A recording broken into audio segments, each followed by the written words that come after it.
those environments. It doesn't matter where you go, and I'm not just Telford for everything like that, but I'm on about if you ever go to a big show like the motor show or anything else like that, you will catch the lurgy because that's just what happens. And you know why? Because everyone shakes hands. Yeah. Should have sanitizers everywhere. That'll take care of it all. But yeah, that's the thing. You shake hands with everybody, and you end up getting the lurgy and everything else like that. Oh, I But never always mind. catch something. I remember I one know. year I got a really bad ear infection as it straight afterwards. Yeah. Thanks to Telford, but you always pick something up. Yeah. I must admit, I have done quite well this year. I've dodged everything. As you know, Mel's been ill for weeks, and everybody I know is getting dying around me. And literally, I seem to have dodged it. But you wait, I'll catch something. Something will get me. It always does. Right. Okay. So say Q&A day today. But to be honest, I've been pushing on with this lump quite a lot. So the body of the Gundam is now done. I've got to do all these bits. I've started working on the rear bit. So if I just show you on this one, where are we? Where am I full? That's it. So we have been working on this little guy. Little, he actually, I tell you what, he doesn't weigh a ton. He's quite heavy, but he's coming along really, really well. No problem at all. And as I say, we've started doing his little mobility suit on the rear here and all the rest of it. We've still got to put everything in. I've still got to do his weapons and all the bits and pieces. But he is together totally. There's a few little touch-ups I've still got to do to him just to put him perfectly right, but really happy with the colour and everything else, the way he's turned out. He is looking very much the part, but he is totally unstable with this stuff all hanging off the back, so he does need to sort of go on a little stand to hold him up just like that. Thanks for all the feedback on it. I know loads of you questioned me and asked different bits and pieces onto it and everything else like that. Obviously, as we'll make our way through the next part, a lot of that, the questions have been answered, will be answered, things like colours and various things. But generally, he's gone together really, really well. It's usual thing, it's Bandai at the end of the day. Beautiful fits, no issues at all with it. It just works very, very well. The only thing is because he's got all of this stuff moves and works and opens up, he's very fragile, so oh, plane. So yeah, that's the only thing to it. You do have to watch him how you're sort of, handling it and moving it. Otherwise, things tend to pop out of sockets and everything else like that. I don't know if you found the same with yours, Steve.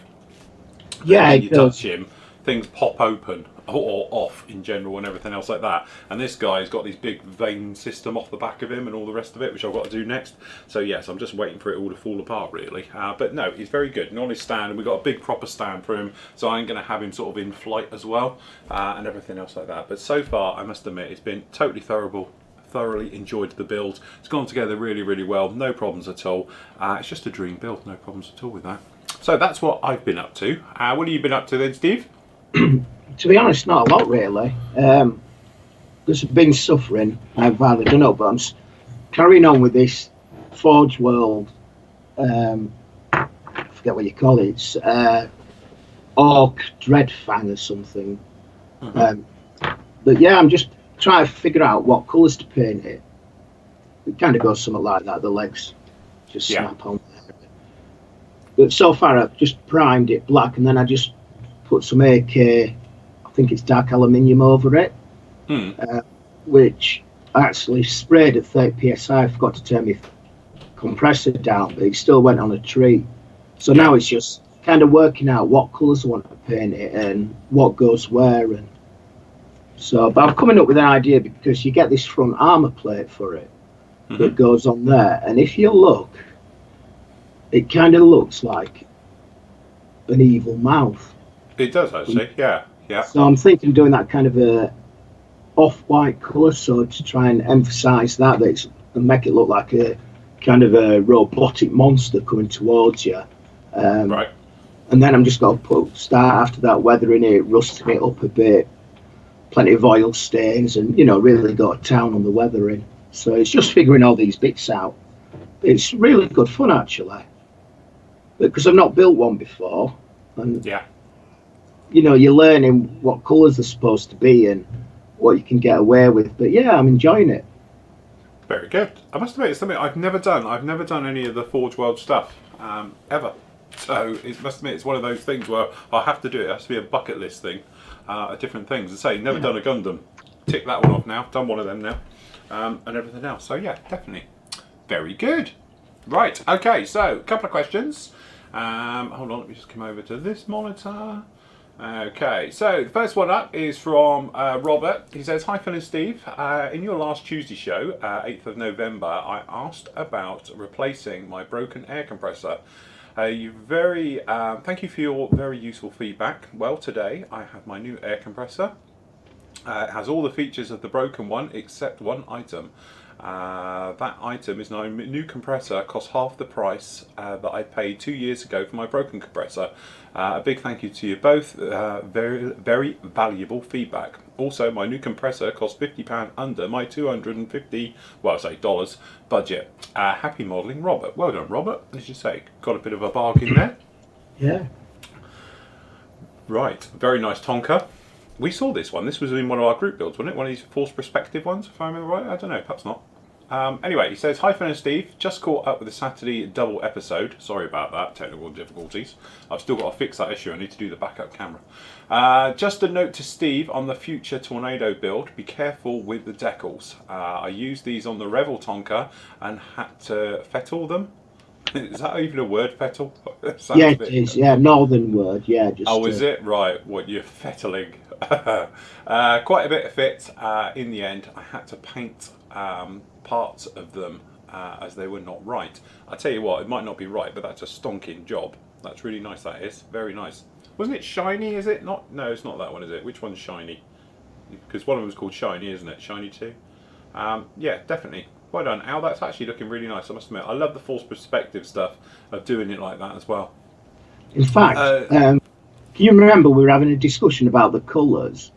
I did have. It is all. The latest one is an all-over grey colour. It's not two. Oh, I'm vindicated. So, thank you. Yeah, it's the older ones that, obviously going back there, that were two different greys. Two-tone. Yeah, I think he said it's XF53 all over. Medium sea grey is all over. Cool. And that's from the guys at the Tornado SIG.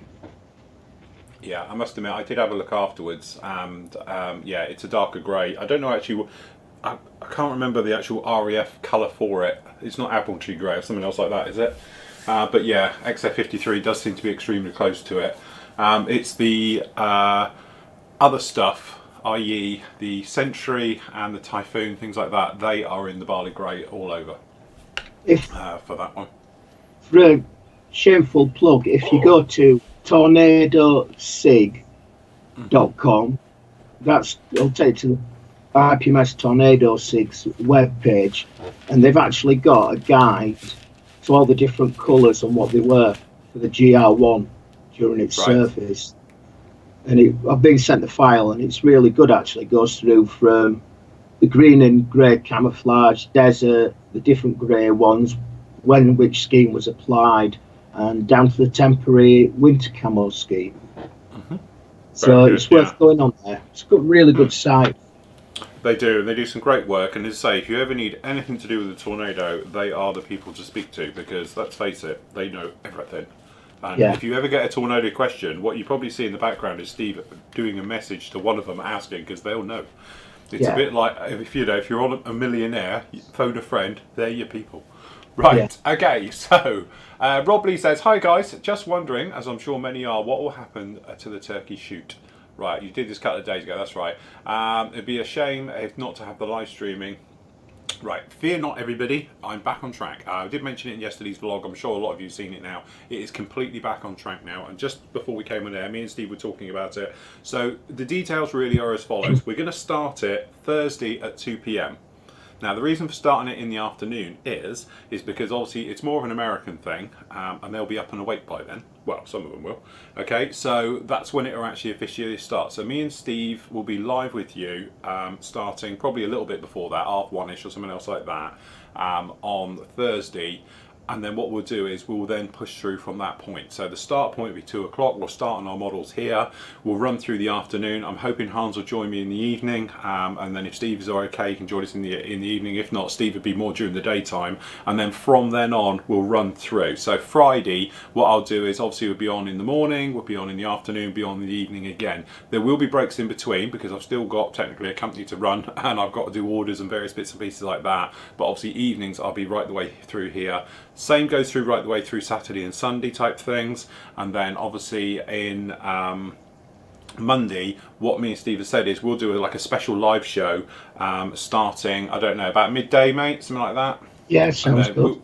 and then we can just run through to just past 2 o'clock for finishing off. So we can do like the finishing touches and all the little bits and pieces like that, and we can run it through till the end. And then what I'll do that week, I'll get the montage video done for it and the bits and pieces. To be honest, I'm still working on the last one for the best of British group build. I've done it, I just need to put everyone's names to it, so I've got to get that one sorted out, but I will get that sorted out this week as well, and get pushed on with that. So that is officially how it's going to go. I'll remind you all of that at the end of the show anyway, but that's the plan as we've now laid it out. But fear not, I'm going to be here, we're going to be streaming it live. As I said, don't think of it like a group build or technically a normal SIG. We're being a lot more relaxed on this one. The whole point of this one is that you guys can share your bits, your builds, your photos, post them up into the threads about it, and then obviously I can then show the world about it and everything else like that as we make our way through. And the usual thing, if you've got any comments, questions and stuff like that about your builds as you're doing it, post them up, and then obviously we can then hopefully help you out live with any advice, or other members can, and anything else like that. So it's just going to be a big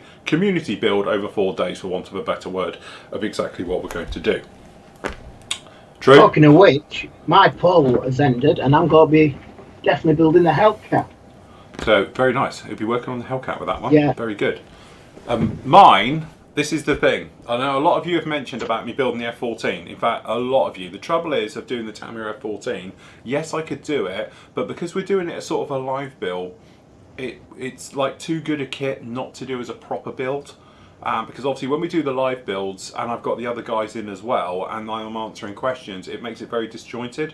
And for me to edit that down, obviously we're going to have maybe, I don't know, 30 hours of footage. To edit that in will take me 3 or 4 days. So it's a bit of a no-no to try and do it like that. So I'd rather do sort of smaller or cheaper kits that no one really sort of cares about too much, if you know what I mean, that I can do or spend more time in doing it. So the Bell X1 in white, that would be my preferred way of doing it. I quite fancy having a go at that, but I have got other little kits down in here. So what I might do is literally throw it open as I'm working on one and say, right, you know what's in my stash, I'll point the camera around and you guys can all have a quick vote on what we do, and I'll pull it out of the stash and do it there and then.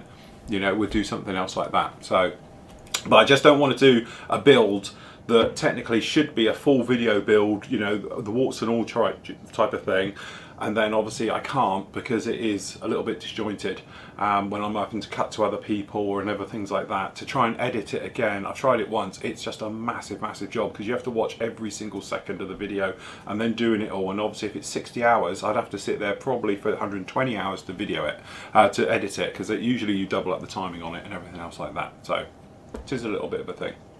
Just whilst we're there as well, I must say happy 40th birthday to Malcolm. Our Malcolm on the site is his 40th birthday today, so happy birthday, Malcolm. He asked if I'd do him a shout out. I normally don't do them, but I thought, seeing as he's the big 4-0, he's reached it, he's in our club now, so that's it, good to go. Yeah. Talking of Malcolms, might as well shout out, hopefully he's back home now. He's Malcolm Rose, been in hospital for 2 weeks, and he's supposed to be getting discharged this lunchtime, so hopefully that'll right. That. Well, you put your feet up, mate. Take it easy, yeah. Definitely. Yeah, you deserve it, mate. You've had a rough time of it, so yeah. Poor old And he Mop. missed Telford. And he missed Telford, yes. Never mind. And then, actually, Rob Lee does say, after all of that, never mind, I've just watched Monday's vlog. Okay, right, okay. Neil says, hi, Phil and Steve. Perhaps this is a little deep of a question for the Q&A, but what do you guys think of the balances between praise and constructive criticism? For example, if some posts are okay and the model and everyone goes, wow, stunning, amazing, etc., then you can't give an initial encouragement. It can look like lip service and really doesn't help the modeler get better. On the other hand, criticizing a model when it's not asked for can be seen as aggressive way and also be very discouraging. Where do you draw the line? As maybe it's worth perhaps having a special place where people can ask for honest and constructive feedback. Of it is there perhaps, or is it there perhaps highlighting it? So that if people post in there are doing it in acknowledge that people will pick up as well as go amazing, stunning, etc. I'm not sure if you have the answer. I'm just wondering what your thoughts are. I really have a desire to improve. Sometimes I get nervous as everyone seems to be better than I am, but conservatively, I don't want to be told everything I do is stunning and amazing, and that's no help either. Right, well, we do have a problem on this because, one, this is written. Okay, when you write something on a forum, it is so easy to take stuff out of context. Trust me, it's one of those things that rears its ugly head all the time. Okay, and that is the point to this. I always say that everybody knows what's wrong with their model. You know you've got a fault with it. You know it's not good enough in a certain area. You know that perhaps you want to do weathering or something else like that you don't go into. So by people saying you haven't done it isn't going to help anyone, okay? Or do you realise you've got a seam line there isn't going to help anyone, because unless you really are blinkered to your own work, you know what's wrong with it. I know every single fault on any one of my models. I know what's acceptable, what's not acceptable, and all the rest of it. So from my point of view, the bit where you need somebody to tell you it's wrong is a bit over the top, and some people do love to just put the boot in, let's face it, and that is the trouble with, you know, most hobbies are like it. So that's why we always say constructive criticism only. You can criticize somebody's model, just don't tell them it's wrong, tell them how to fix it. That's what I would call constructive. If you see something that's like blatantly wrong, like they put a wheel on the wrong way or something else like that, you can point it out and say you might want to just pop the wheel off, you've got it on the wrong way, laughing, jokingly ways, but turn around and say, you idiot, you've put the wheel on the wrong way, you know, don't you read instructions and all the rest of it. That's not going to help anybody, is it? So at the end of the day, and also it depends on if you post up. So, you know, let's just have a look. So Neil, for instance, doesn't post up pictures of his models. So that, scrap that idea, that went wrong, come back. So there's a classic answer, like, Neil, you don't post up pictures of your models. You've got one up there that you've done, which, very nice job on that one, but you don't post up pictures where perhaps people could give criticism and feedback onto it. So again, it's very difficult to know. Do you not post up pictures of your models onto the forum because of not wanting to, you know, obviously get the criticism, or is it the other way? So that is the general thing. With our site, we always say it's just got to be done is in constructive. You know, there's no point just telling people it's wrong. It doesn't help anybody at the end of the day. And it's the one thing I hate about it, is that you'll get people come in and say, oh, it's the wrong colour, it's not the right shade, it should be like this. Really, you know, as me and Steve always said, there's no rights or wrongs to it. As long as you're happy with it at the end of the day, that's how it should be. But a lot of it is that hopefully if you've got a weak area and you know that, and you can say to people, look, I finished this one, I wasn't happy with the weathering, say. You know, anybody got some tips or advice? You could do that, and I'm sure the guys in the forum would then come along and say, well, next time, perhaps try this. Next time, perhaps try that. But it's up to you to really ask for it. And then if you have asked for it, then you are open to everyone telling you it. So, but just generally where people will come in and just, you know, they feel they have the right to tell you your model's rubbish and all the rest of it, is just something we've never had. And all the rest of it. But maybe post up and just put a little note on there saying, I know this area is wrong, how can I improve? You know, and then people might say, well, if you tried this technique might work better for you, or that technique. It's just the way you ask it is the way that you'll receive it. Okay, so that's what I would go for. But definitely we're never going to have an area on the forum and everything else like it, because it'll just turn into a complete nightmare. And obviously it'd have to be watched and monitored, and then people are going to take it the wrong way and everything else like that. As I say, if you want that type of thing, go to another forum, post up your model in there and see what happens. You know, there's that to it as well. But generally from our point of view, I think if you do want to have the criticism and you are aware there's a fault with it, just post up and say, I know this is wrong, how can I get it right? And you will be amazed how much, you know, constructive, positive feedback you'll get from it. Don't you think, Steve? Yeah, I think if you're asking for criticism, what's wrong, some people don't know when to stop. And don't know what's constructive criticism and what's nasty criticism. You know, the way I do it, if I ever see something, I'll offer a little advice. You know, you see a model, you see a couple of things, oh, you might want to try this next time. You know, if you just spend a little more time here, you'll be amazed how it transforms your model. So it's really good advice. It's not criticising, Just say, look, try this next time. Or have you thought about adding this? Or have you do put it on a simple base and it'd transform the overall appearance of your model? Little things like that. But for an open, all-out critique, I think, like I say, some people would rub their hands in glee at really putting the boot in. And also the other thing as well that would terrify me is that let's just assume you've built your model and you think, okay, I've got a problem here, here and here, and obviously I'd like criticism on that, but when you put it in that area, somebody says, and also that's wrong, and you thought they were okay. That can be very crushing.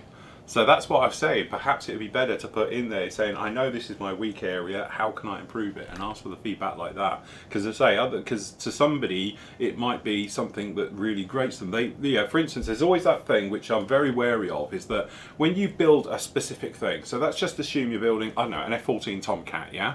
That you'll get guys and all they build is F-14 Tomcats. That's all they do. So they know them inside out. They know everything that's correct with the kit. They know all the faults with it and everything else like that. And then if you ask somebody to critique it and then that person sees it and tells you everything that's wrong with it, that doesn't really help. Because perhaps you weren't aware of all those problems with it, or perhaps you don't really mind too much about it. So it is a little bit of a minefield to do it. It's a bit like F-18 Hornets. I built so many of them, I look at some people's and I can spot all the faults in them, only because I knew them. Now, I don't care. But at the time, when I was building so many of them, I just knew that kit so well. I knew all the areas. I knew the nose problem with it, where that doesn't go on. I know the intake problems that they don't go on. I know about the actual, the little areas between the flaps and the wing, how they should sit. So when I look at another one, I just look directly at those areas and I say, that's wrong, and that's wrong.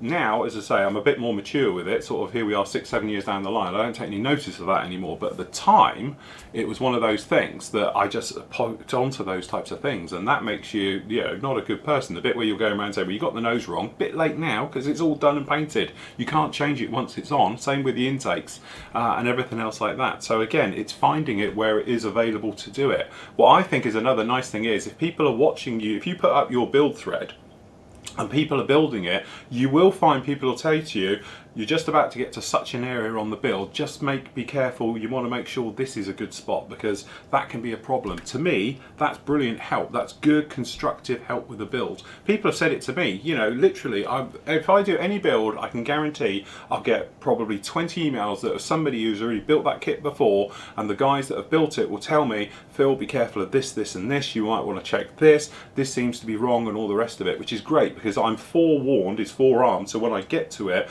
I can then make my own decision on, am I going to tackle the problem, are we going to worry about it, are we going to replace it, scratch build it, whatever it needs to put it right. That's helpful. So that's what I would say is a lot better. And then on the flip side of the coin, you've probably got those modelers who think that they're the best thing ever, and if you tried offering advice, they get really upset with you. Yeah. Think you're a know-it-all. So it's tricky. If you, like you say, if you recognise, we all, especially when you photograph your models, you realise, oh, that's wrong. That area is wrong. And just ask the question in the forum, put up a picture and say, look, this is what happened on this, or how can I improve on this?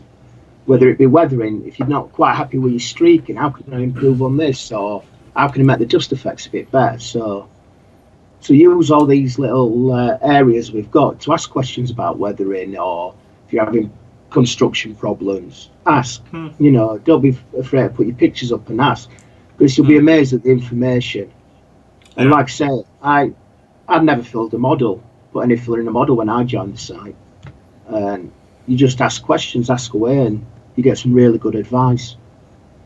Yeah, I think it's one of those things. Everyone wants to improve, but the trouble is when you write things, it can be taken in 100 different ways. If you had somebody sat next to you in a room or in the pub, and they turn around to you and say, "Oh, you want to do it this way," the chances are you would take it so much better because you can see the facial reactions on a person. You can see the bit where they're going, "You just might want to do that and make it so much better," versus you want to do that because it's crap, or you want to do that because it's so much better if you do it that way. It's just that way of taking it, the way if it's said nicely, if you take it. When you write things down, people are very defensive, I've found in the past. And you know, there's certain forums and websites out there which have turned into very bitchy, horrible places because of this exact problem. Which again, I'm sure isn't a bitchy, horrible place. It's just that perhaps some people don't know how to explain things nicely. But it might not be that. It's just maybe just the way they talk, and you take it the wrong way, you know, and it does become a minefield. But I would honestly say, if you want to get a little bit of criticism, when you put your final reveal photo up and all the rest of it, and you stick it there, and just put a little note at the bottom and say the bits that you feel you want to improve on. So say it is fit, sink marks, you know, weathering, whatever it is, decals, whatever, just simply put a little note on the bottom, say, also, I've never been really happy with this on this particular kit. Anybody got any ideas how I can improve? I'm sure the collective, the family, will be on you like a shot to give you help, encouragement, have a look at my builds type thing and everything else like that. But like, you know, with you, Neil, it's a classic. You've only got one picture up there, or one plane up there that you've actually put up. So is that because you're a bit worried about what people are going to think? You know, so I would say with your ones, pop them up there. And as I say, you don't have to do giant builds as well on the forum with every single step as you go along. Just do a little build thread and simply say, I'm building this one as you go through. And the guys then can come in and can help you and can simply say, look, you might want to do this or that, or I did that kit last week and I found this to be an issue. It helps along the little build. You don't have to do step by step, just put a couple of them as you go along. And those areas which you worry about in the build thing, just post up, say, how would you guys do this? How would you fill this section? Is it better to do it this way or this way? You know, and like rescribing, would you, you know, and everything else. And that really is what helps out. But I'm a great believer in everybody knows what's wrong with their model. Everybody knows exactly where their weak spots are, you know, and you just don't need somebody coming along picking up those just for the sake of it, when all you want is a little bit of help on how to improve it. But as you put out there, it's a long-winded question for this. But no, definitely, I say everyone just post it up and go for it. Because you know, even when we was at Telford, I spoke to a lot of you and said, oh, I don't post on the forum, but I do like to watch everybody else's. And I said to you all, post up your work. There's nobody who's going to criticise you. Doesn't matter what standard you are and all the rest of it, but people then can see where you are and help you, and then develop skills and ideas and everything else. And like I always say, there's 10 different or 100 different ways to do exactly the same thing. It's finding what works well for you. So if it's weathering and things like that, you know, if we are, like Steve was saying, streaking, you know, you might try my wash and it doesn't work, and then you've tried enamels, it doesn't work, and then we think, well, have you tried oils and various things like that? And it's just finding that little thing that works for you. All of them are correct, it's just what works for you. Yeah? Yeah. Right, okay, Steve says, hi Phil and Steve, new to the site and love it. My question is, I'm an armour and auto builder historically, and I'd like to get into the aircraft side of modelling. I'm building the Revels Horrible 148 scale A6E as a test skill builder. Now I'm looking for a quality, good fitting World War II German fighter kit. Either 148th, 132nd, any suggestions? Thanks. Welcome Steve, you've really gone in the deep end with that one. That's not a nice kit. Built a few of those back in the day, but it was the only one in 148th. Is to say, if you can tackle that kit and you're getting on roll with it, you'll be fine with anything. Usual thing, Tamiya, anything by Tamiya, be absolutely beautiful. The other ones as well, this is 48th and 32nd. The Edard series of German stuff, 190s and 109, sorry, they are absolutely beautiful in 148th. Any of those like that, but yeah, really you're just banging down Tamiya's door. All of the Tamiya kits are beautiful in 148th and 132nd World War II. Absolutely fantastic. In fact, the other day I had somebody message me and they're working on the P47 Thunderbolt, and I must admit I got a real hankering to do another one after seeing it, because I did one years ago. It's a video build that's at the bubble top, and I did the P51 as well with it. We did one lacquers and one acrylic as a side-by-side build, and I'd love to revisit that. It's a really nice kit. So anything else, Steve, you can think of?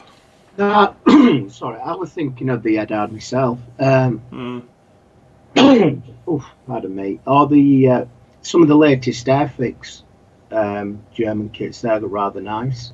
Yeah. Yeah, if you want to go the more budgety side, yeah, the Airfix one's very good, yeah. You know, they're not as detailed and not as refined as we were saying, but they're a lot cheaper. Yeah. 32nd stuff, obviously, Tamiya, they are a different world of kit. They are beautiful engineering. To say, I've got the Mustang, I've done the Spitfire and everything else down there. Absolutely beautiful stuff. So yeah, and again, you know, Revel monograms, the one we just did, the 190, again with a bit of help, turns into a really nice kit. So yes.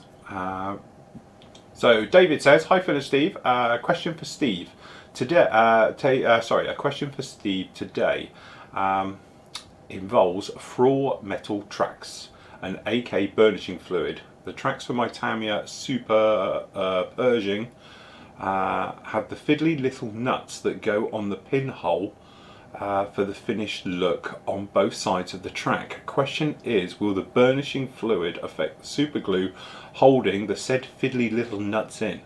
If you think they'll be affected by the glue, how would you go about painting the tracks? Thanks in advance and keep up the great work. No, it doesn't affect it. Totally fine just to put your tracks in as they are. It doesn't affect the super glue. Like I keep mentioning, make sure you clean your tracks first with either acetate, or nail varnish remover's brilliant for it, or vinegar. And Acetone. really get, is it acetone or acetate? Acetone. Acetate's a plastic sheet, isn't it? Oh, Clear it is, plastic. yeah. That's my throat did that for me. Oh, right, okay, sorry. I'll blame it on the lurgy. Confusing Okay. mind. Yeah, give it a really good clean. Ideally, get an old toothbrush or buy yourself some really cheap ones and get in there and give them a good clean. That way the burnishing fluid will act a lot better. And also leave your tracks in the burnishing fluid a bit longer than it says, because it gives you a more rusty appearance. It really does work. I've left them in there for the best part of an hour to get the right effect. But you can take it out at any time and then just let them dry naturally. I know a lot of people will rinse excess solution off. Personally, I just put it on kitchen roll and leave it. If you want to paint them again, it's start with a base like flat earth or a rust colour base. Put that on first, then put your washes on, then you can chip on some of the base colour paint from the tank, so it looks as like when it was spraying, some of the paint got on the tracks.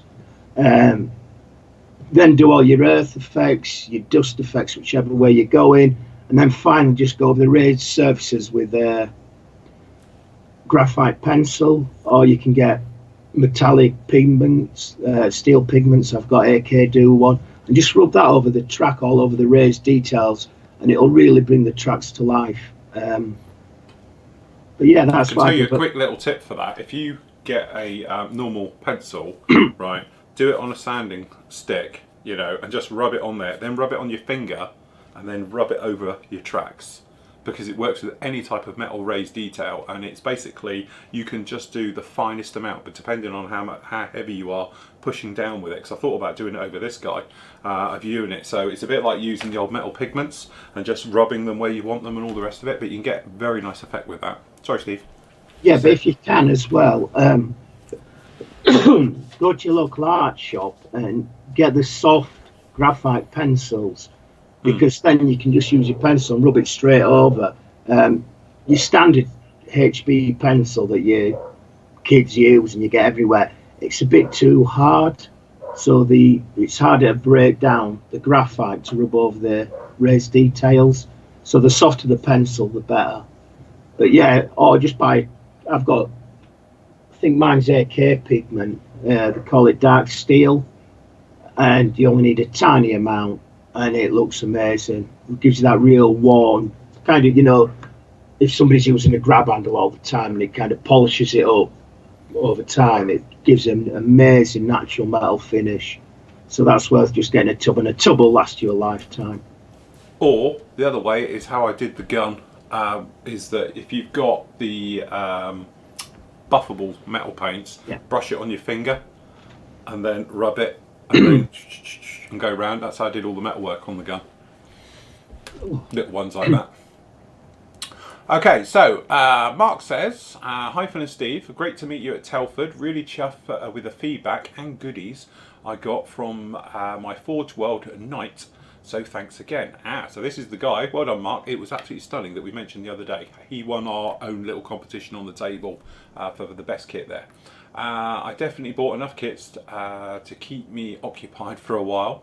I have two questions regarding the 148 Airfix Hawk T1 I recently bought. I picked up the extra decal 2016 set from Telford, so I'll be painting it in the solid black scheme. I've not had much experience with black before. Can you tell me any tips and tricks for both shading and highlighting, if it's even possible, as well as how to go about the lightly weathering? I would keep it fairly clean looking, as I imagine it would be well looked after in some way of accentuating the panel lines. Mirror wear, tear would be great. Right, well, we've done a video on gloss black. It's a standalone video all about it, which is wherever mine is now, which I did on the 32nd T1 Hawk. As I say, it's a complete video all about it. It talks around from painting gloss black to lacquering gloss black and everything that goes in between. So go and have a look at that one. As for weathering it, you're quite right. They are kept very, very nice. They don't weather. Again, because they're glossy as well. They're very well looked after. We had a good look around them last year. Hopefully we'll be going up again next year. And everything else like that. So it is the thing you do notice. They are very shiny, very glossy, nothing sticks to them. If you did want to, you could do very, very light wash over the top of it.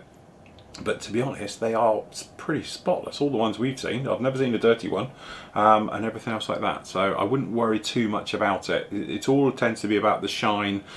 48 scale, that's where you're going to come in though. Do you want something looking like a mirror in 48? Probably not. So you want it to be slightly knocked back a little bit, and that's why sometimes you almost want to be barring on the side of a satin versus than a deep thick gloss. You want a normal satin glossy look to it, so it's got enough to reflect but not enough to look like it's a brick, and everything else like that. That would be more my way of doing it than anything else. And I have done a couple of those in 48, and that's the route I've always taken with them. And again, wear and tear, they don't get much wear and tear. Have a word with Ian. Ian will tell you. Yeah, anything, Steve? Well, what I'd do is probably apply the flat black all over it and then put a gloss coat over the flat black. So then you're not getting the depth of black, so it's not a deep gloss then. It'll still be nice and shiny, but it's not got to look as glossy as it could do if you used a gloss paint. And this is the trouble, because this one here, as you can see, is extremely glossy. It's a bit dusty on the top, to be honest. Hold on, if I just go in here. Seat's falling out and everything. But you can probably see here, it is very nice and it's glossy and everything else. You can probably get away with this as is, but that's about it. If that was on a 148 scale, it would be too glossy. It's just, it's not going to look right like it, you see. So that is the problem to it. Say we're a bit more dusty on this side. But the thing is, I think, like Steve would say, perhaps if you went in, you could probably just go in there with flat black right the way over it. That'll give you a nice little bit of depth to it as well. And then what you can do is just gloss over the top, and that'll give you a more to satin. And you could give it perhaps 2 or 3 coats of gloss to get you to the right sort of shininess you're looking for, rather than just starting straight in with gloss and going through the motions of. And obviously painting flat black's a lot easier than painting gloss black. But as I said, have a look at that video. You can see all about it down in there and right the way through. He also goes on to say, I've also picked up the resin cockpit set for the Hawk, which comes with a vac form canopy as well as a separate brass detonation cord. It's my first foray into this level of detail on an aircraft. Any tips on using a vac form over the standard canopy, and also how to attach the cord without causing foggy or ugly glue marks? Okay, vac form canopies. The biggest secret there is cut too big. Never just go round the edge with a knife, okay? Also, to be honest, I tend to use scissors and go around instead of a knife, because if you slip with a knife, you will put a gouge in it, you're in a world of hurt. I know a lot of guys, different ways they do it. They might, you know, obviously the vac form one just comes away and it's usually a bit foggier everywhere else, and this bit is clear. Mark it with a Sharpie all the way round, a pen, so, or whatever, all the way round the edge. Then put tape as well, so you've got this bit protected, the clear part. Then I normally go around with scissors, if I'm honest, and cut away quite large chunks. Then I come along a bit closer, and then for the final bit I usually sand it. So I'll put, you know, usual thing, I'll come up with a load of tack, and I'll wedge this all inside it so it doesn't crush it and all the rest of it, and then I will literally use a medium sanding stick and sand it correct to shape and everything else like that. All right, and just take your time with it, but don't be too frightened of it. It's just like any other type of canopy.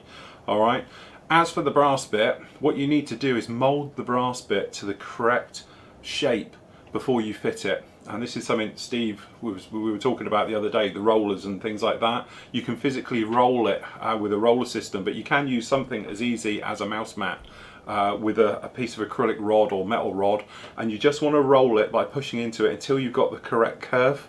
Because if you can get it correct before you fit it, that will save you a world of hassle. Because if it's fighting and trying to fall off of this all the time, you're going to have a problem, all right? But once you have got it right, so when you put it in there, test fitting, it just sits there perfectly, and then I will crystal clear it. So a couple of drops of crystal clear, literally just randomly around it, drop it into it, the capillary action will start to pull itself around, and that will do it, hold it all in place. And obviously you can pre-paint it as well, because it wouldn't be brass, it would be like a grey colour to almost white on the inside, things like that. It's a very light grey, I think they are, the deck cord, down into them. But that's how I do it. It's a long-winded way, but definitely worth it. Steve, anything different? Yeah, I'd go the easy way. If the Airfix canopy is a moulded in deck cord, I'd use that. Because if it's on the inside, what you can do with the deck cord, just paint it with light grey colour, and if any goes over onto the canopy area, as long as you haven't dipped it in clear, your canopy, you can just get a cocktail stick and just rub off any excess paint. I don't know if the Airfix one is recessed. I think the Atalery one is recessed. Yeah, you'd have to have a look. I've got the I Airfix in the stash, but yeah, I'm not sure if it's raised. It might be raised on it. Oh well, even if it's raised, you can do that. I did it on the Revel Tornado, because that's got a raised detail on the inside. I just painted it and then used a cocktail stick to get off any excess paint, and it does come out rather well. If it is recessed, there's an even easier way, and that's use the wash. Stick the wash in there, let it dry, and wipe it off. That's how, because that's how I did it on the Harrier. Actually, hold on, let me check the Harrier. Is it here? If I can get the canopy off there. I can't remember if this. Which one was this? Does this even come off? I think it's attached. Oh no, it's not. I don't remember what this one is. Oh yeah, no, this was literally straightforward, because this guy is recessed. So, hold on, I need to close the camera than that. There we go, come in now, come in now. So this guy in here is actually recessed detail, so that's just the wash inside there, obviously the light wash, and then just wipe it off once it's dry with a cocktail stick. They're the easiest, and I wish all manufacturers would do deck cord that way, because it is perfect and no hassle, nothing at all, no problems with that. Just drops in there, simple job. See, note to all manufacturers with deck cord, recess it. But the brass ones, I've used the brass one before in the past, and that's how I always do it. So take the easy option every time. Yeah, definitely. Always do the easy route. No overcomplicated anything. Right. Steve's dying on me. Keep going. I'll try and keep Okay. Kevin says, hi Phil and Steve, just to let you know how pleased my wife is that you like the Flory tart. Ah, right, Kevin, thank you very much. We like the Flory tart. Yeah, I need the recipe, Kevin. It's all right, I can give it to you. I have got the recipe because he sent it with the tart. It's pinned to the notice board upstairs. What I'll do is I'll scan it. Yeah, we'll get that sorted. If you both promise to be good little boys for Santa, another should be making its way to the Huddersfield show. A question for you, please. Thank you very much. We'd love one, definitely. Definitely would, yeah. Did you get a chance to check out the K Colours stand that was just up from yours at Telford? I was fascinated. What fascinated me most was the difference effects he could achieve relative to the amount of time that he allowed his base coat to dry before coating with his range of metallics. He made the point for a high chrome finish, the base should dry for at least 24 hours. If you had a chance to take a look, what did you think? Never saw him. Sorry, No, anybody see him? I do no, know I people who didn't. bought his stuff though, and it has been mentioned on the forum. A couple of the guys mentioned it on the forum. He was doing plastic spoons, from what I've heard, and spraying those, and it had great effects. Tony spoke to me at the show. He bought some, so he's got some. They're little tiny pots. I tell you, they're in the same pots as the Akan paints are. So yeah, it does look very nice stuff. I say I haven't seen or tried or anything. I've just literally seen the pot. Somebody showed me a pot of it, but I haven't seen it apart from what the guys have said in the forum, so can't really help on that one. Sorry about that. We'll have to perhaps get some in and have a test with it. Okay, Alan says, hi Phil and Steve, looking forward to Star Wars December, but still having trouble with my eyes. I have the BB-8 R2-D2 and the C-3PO from Bandai available. As you've built them all, which would be the easiest so I can join in? Ooh, easiest I would say is C-3PO. He's the easiest, isn't he? The He's quickest pretty, is BB-8. There's yeah, bolts BB-8. together R2D2 as well. Yeah. To be honest, any of them. Yeah. And you could probably put them together in a couple of hours. They're not exactly rocket science, and that's why we love them. They are just so good. As I say, we've got them all, done them all, and yeah, they are absolutely fantastic. So yes, definitely join in. Let's say do BB-8 first, and then I'll do C-3PO in order. Then I'll do R2. R2 can be a bit fiddly getting him all together in his head and everything else like that. And as I say, if your eyes are playing you up, the others are pretty straightforward. Did you ever find that bit you dropped a BB-8? Do you remember we were doing it live and you dropped a bit and couldn't find it? Oh, He was yeah. on the bottom, wasn't he? Yeah, it's in the display cabinet now. Oh, you Yeah. did find it then? Because you were saying it's alright, it's on the bottom anyway, so you don't need it, but... No, I did, Uh, yeah.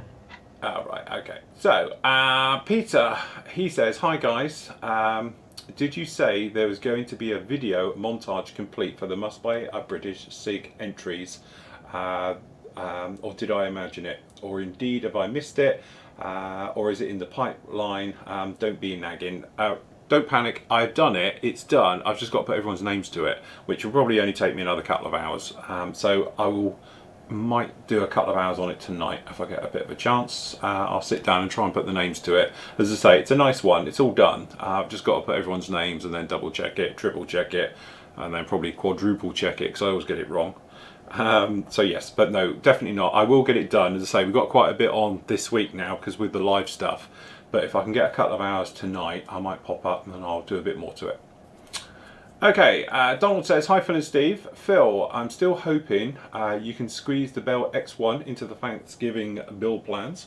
Watching you put yours together be a huge confidence boost as I start on mine. I actually have a general question about shooting white paint. I actually have a general question. Right, you fancy the NASCAR one, I should say. Is it easier to get a good coverage with flat white and then use gloss white, where you could just follow in with Pledge Floor Care to get the gloss effect you want? Or is that overall complicating things that is really no difference between shooting flat and gloss white? To be honest, I'm very much a guy who likes to spray flats, so what I'll probably do, I will end up just spraying in flat white, and then I will probably go with a thinned flat white to give more of a satin one with self-leveling thinners, and then I will probably use this stuff because I'm loving this stuff at the moment, Floor Care. And just out of interest, I actually sprayed, just while we're on that subject, this guy's boosters at the back. If I do this, because to be honest, that's too close now. Crikey, hold on. The boosters at the back here. Come on. I had to sand because I had big tab marks. I ended up sanding these off completely and then redoing them, and I've covered them with the Floor Care. And to be honest, they are absolutely perfect. If I drop this and then pull this out a touch, you can probably see, or hopefully you can see, they've actually come out really, really well. I'd put this stuff now on a par easily with the Goozy stuff, because the Vallejo stuff, because this stuff works really, was it Vallejo? AK stuff, because it works exactly the same. In fact, I'd be pushed to say it's not the same stuff, but it didn't change the metal effect whatsoever down on these at all, which is really handy. I've got to say they'd look good with, pardon me, some nice burnt metal colours over the end of the boosters. Yeah, but they're not boosters, they're actually fuel tanks. That's the Ah, trouble. I thought they well, were you just, boosters, all right. but they're actually, I think they're fuel tanks. Otherwise, I would have done that. I would have actually done some heat colours off of them. But no, they are exact. I think because there's no nozzle on the ends. I think they're literally fuel tanks for everything else. Unfortunately, but it does have nozzles on there. But as I say, that's the trouble. But I might put some blues and that on the actual the things on the back and things like that, and off his feet because he's got feet ones that open up. So I'll probably do those as well. But you know, I covered it, overcoated it, and it worked an absolute treat. I've yet to find something that stuff doesn't like. So yeah, that's what I would do. Flat white, and then I'll probably cover it in that, and we'll be good to go. And we can just play around with a little bit of very light weathering on this. It says, bonus question, what is your opinion of Mr. Colour lacquers? They have some federal standard colours I can't find on the MRP line. Yeah, they are very nice, absolutely. Lacquers are very hard to find in the UK. They've literally only just started coming in the last few months, so that was the reason why we never did it. I used to get them brought in direct from Japan before I was doing it. So yes, they are. Mr. Colour, trust me though, are going to have a huge paint range. I spoke to him at Telford. I've had a brief conversation with him, and apparently they are releasing lots, and when I say lots I mean a lot. So yeah, really looking forward to some of their colours they're bringing out. But as I say, they're relatively new, and it's just waiting for them to come through the line. But to be honest, there's not a lot between them. If you're using self-leveling thinners and MRP and the Mr. Colour lacquers, there's not a lot in it. They work extremely the same. The only thing I would say is different is, we were saying about the Mr. Colour range and everything, they have that type of eggshell effect. You have to be a little bit careful. You don't have that trouble with MRP, just flood it down whichever way you want to put it down, although it does like low air pressure, very thin coats, but you can put it down pretty much any way and it dries instantly. I did those boosters and lacquered it and covered it all within 2 minutes, so it's pretty easy stuff to work with, very forgiving. Okay, have you actually done anything in anger with it yet, apart from your thing? Have you tried some of the other colours, Steve? No, I've only done The my MLP? the husky with it. Yeah, and you love those paints, didn't you? They Yeah, work really well. brilliant. But Very nice. hopefully I'll be doing the Hellcat in all the colours. Yeah. I think I've got everyone to be able to do it. Yeah, very nice indeed. So yeah, it'd be interesting to see you get on with those, especially Apart the from the blues. white, I don't think I've got the white. I've got the two blue colours and I've got the primer. I think I've got the interior one as well. Yeah. It's a good point actually. I haven't got any white in MRP. Oh, hang on. Oops. Oh, well, there you go. Oh, no, I think this won't be right. I've got a US Navy white. Oh, well, that might be it. It's slightly more creamy, but that'd look rather So well. yeah. Is that the 17875 MRP 99? Yeah, certainly is. Yeah, There we go. Yeah, I've got it. Yeah, that'll do. That'll be it, won't it? Because it's an off-white on the underside, isn't it? Yeah. Get me paint and shaker going. That's it. You'll be I'll buzzing tie away to the in dog's tail. Definitely. Yeah, that's it. See, Yeah, cool. got all the colours as well. Don't know how we do it. Fantastic. I know how Okay. to do it. Spend over 200 quid on paint. Well, yeah, I think I did a bit more than that. Shit. Yeah, so did I. I won't mention that. No, a couple of people said to me, how much did that cost then? And I've always told them under what it actually was, because I haven't got the heart to admit it. I just type receipts. Yeah. that's it. Right, Adam says, afternoon guys, question for Phil about starting the metal work on my 48th scale Lightning for the metal group build.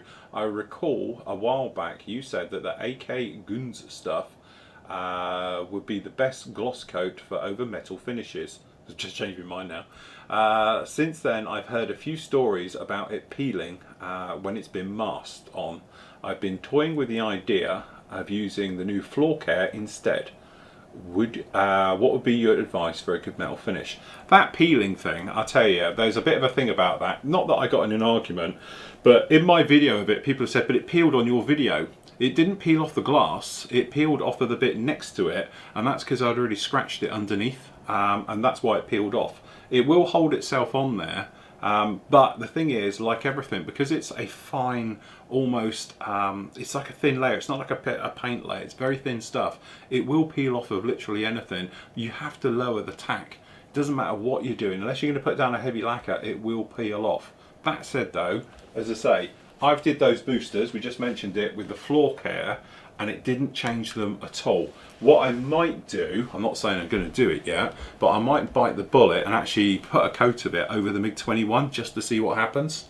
It could wreck it, obviously, but I'm willing to give it a whirl, because I think it's pretty much the same stuff, apart from, you know, the Goozy stuff's white, that's clear. So again, it's a win-win situation with it. So from that point of view, I think I'd give it a bit of a run with it. But a lot of people have said about, well, it peeled on yours, but I'd already lifted that corner, so it didn't peel off the window, it just peeled off the bit behind it, which was like, you know, it was not what it was being done for. It was dipping the canopy to see if it did, but a lot of people have pointed that out, which is wrong.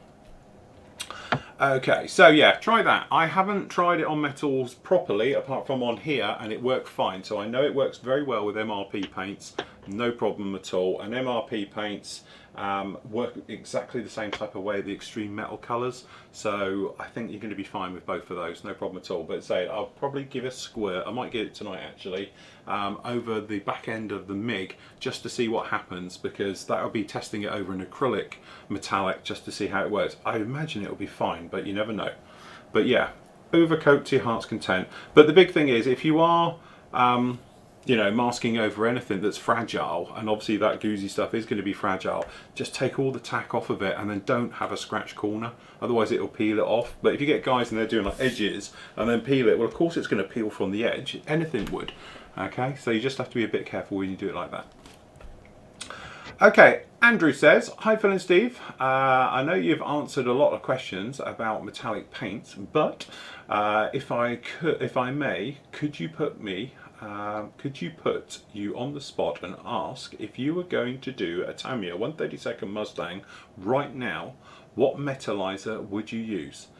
You have covered the ease of spraying the AK paint and the toughness, but not quite as good as the AK of the Valero acrylics, and you have mentioned the MRP paints a very good finish, as the AK is more resistant to touch.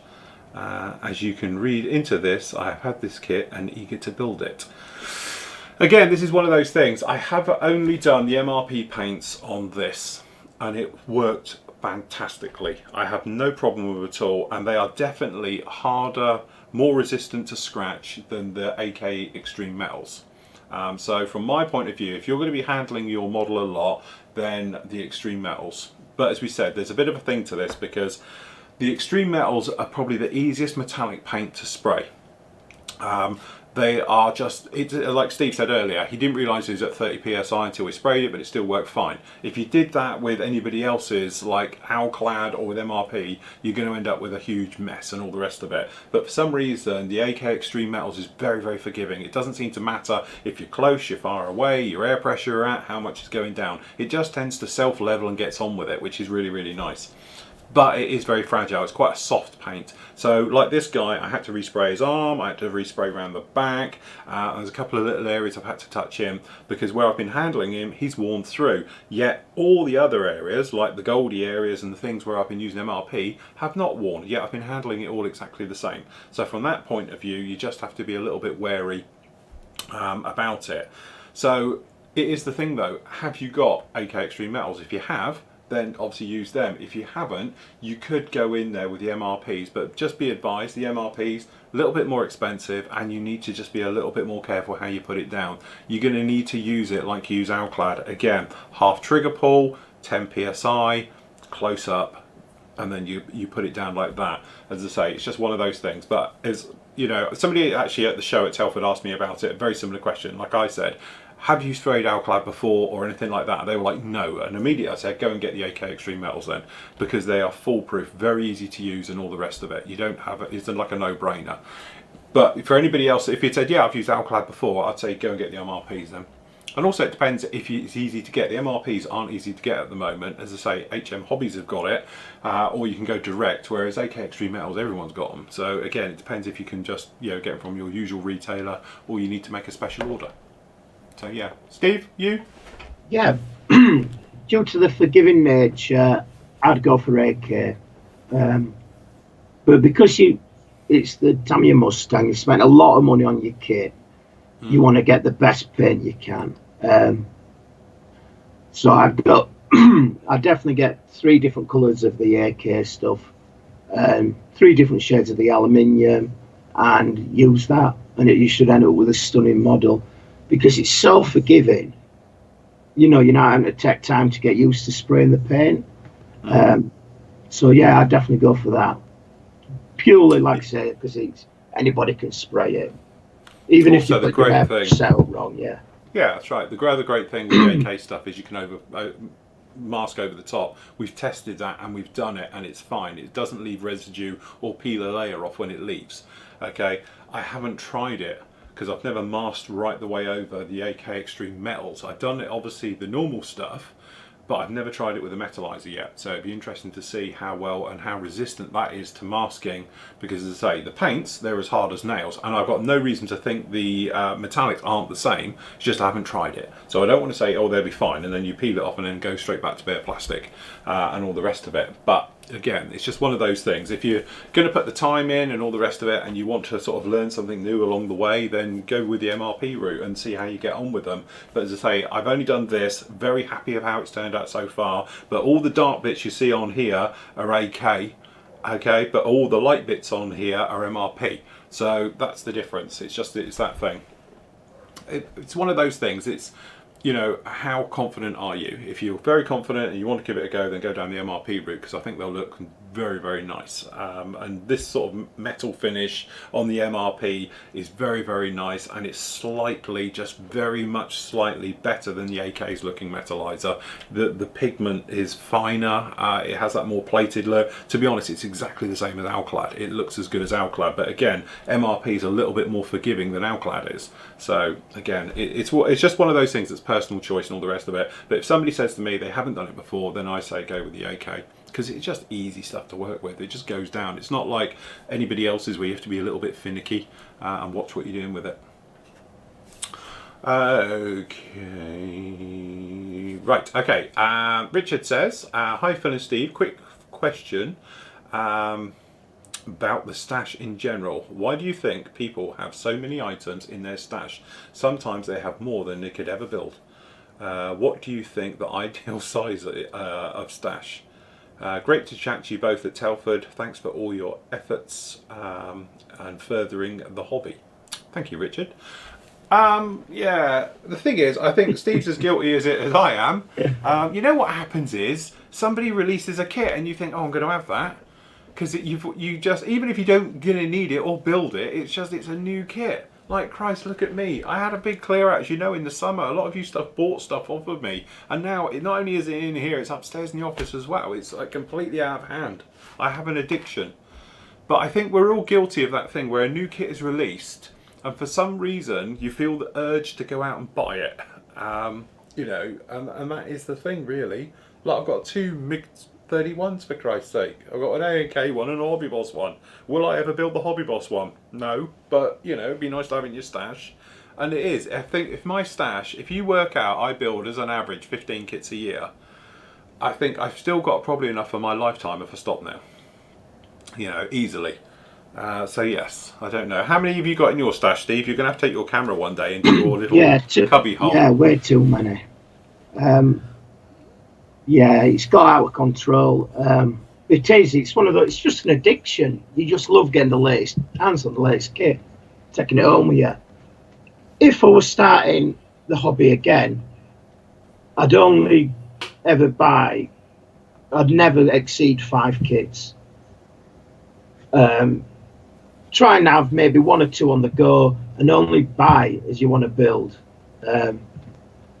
Because, like I say, the amount of money I've got tied up in all those kits, it's just stupid. It's absolutely stupid that it's part of the hobby. Definitely. I just feel sorry for my next to kin when I put my clogs. They've got big mountain of kits to get rid of. But they don't realise how much money there is there. That's the worrying thing. That is it. I think a lot of people panic buy. There's almost that thing where And it does happen a lot that a kit is released and then you'll notice everywhere it's out of stock. And you think, why is it out of stock? Like the AMK MiG-31, quickly as it dropped in the UK, it sold out. And it's very hard to get hold of it now. And then obviously certain kits now are really hard to get hold of. And I think people sort of panic buy because they believe it's going to happen again. Even though they're not going to build it for years. And by the time they do get around to building it, the chances are it'll be on sale because it's an old kit and it'll be cheaper.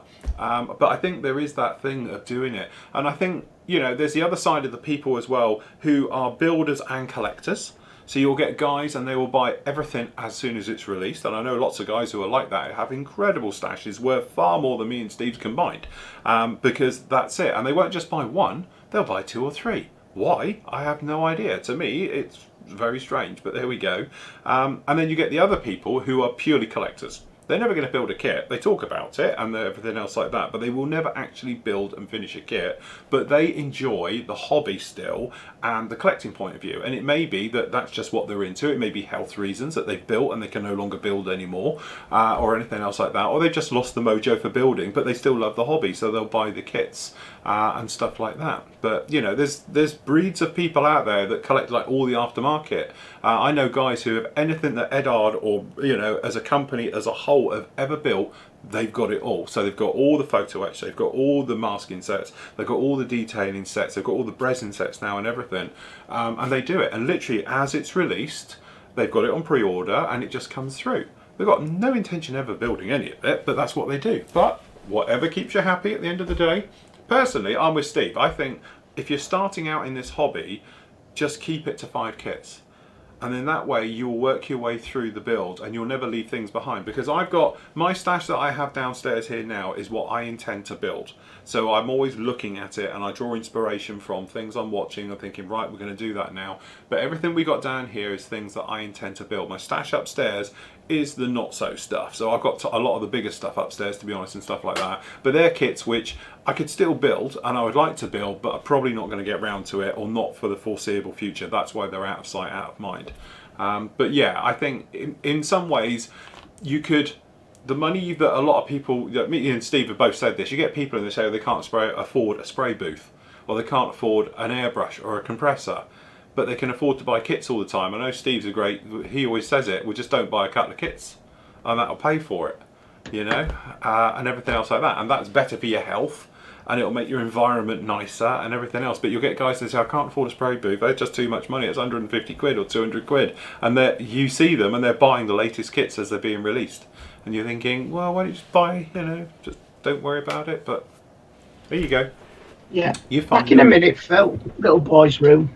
Oh, right. Sorry. I'll let you talk to everyone. All right, I'll do the next question. Okay, so John says, hi guys, sorry if I've missed you talking about this in a previous show, Phil, but I did hear you say the other day that you now use Mr. Colour thinners for all paint types, including acrylics. I am still a big fan of Tamiya X28 acrylic, and mainly because I bought 14 bottles of it when it was hard to find a couple of years ago. Cheers, and that's John in Australia. P.S. It's almost 1 AM here in Australia. Mind you, this was an hour ago. So I apologise if I fall asleep during this show. Please excuse the snoring if I start. I still use it, and I've still got it back here. I put mine into squirty bottles just because they're easier, and I still use it.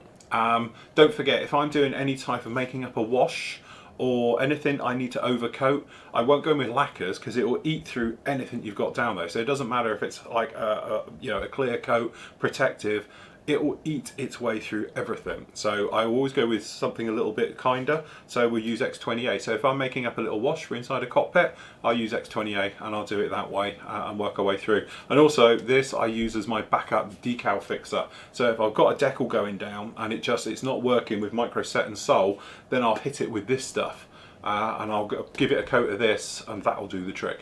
Okay, so yeah, don't write the stuff off, it's still really good. And don't forget, I'm now, because I'm using a big thing and we don't have the kid problem anymore and all things like that, I've gone back into using lacquers and that. If you're in an environment you want it to be a bit nicer, then definitely that's obviously going to be a little bit less smelly than squirting around lacquer thinners. Right, while Steve's not here, I'll just do a couple. As I said on this morning's show, if you watched this morning's one, that I'll be putting some questions. If it's a good question that you guys have put on YouTube, who are non-members and all the rest of it, I'll read them out, right? So we've got a couple down here. So Sam asked me yesterday, can you use micro set and salt on clear canopies? Simple answer, yes. Okay, so what I tend to do is, and I've done it before, we were talking like deck cords and stuff like that, I've actually used micro set and salt on a clear canopy, as long as it's not been dipped. Don't use it if it's dipped, because sometimes they get a bit milky coloured. Okay, but if you're doing it straight onto plastic, that's no different from doing it styrene on a wing, and you can do that way. Okay, so you can just brush it on as you would, it'll shrivel up, it'll go on. I've done it before in the past, and away you go. But if you're watching this, you would have seen some other things you can do for deck cords and reasons for putting decals on clear canopies and everything else like that. James asked, what kit was I talking about? Was it AMT F14?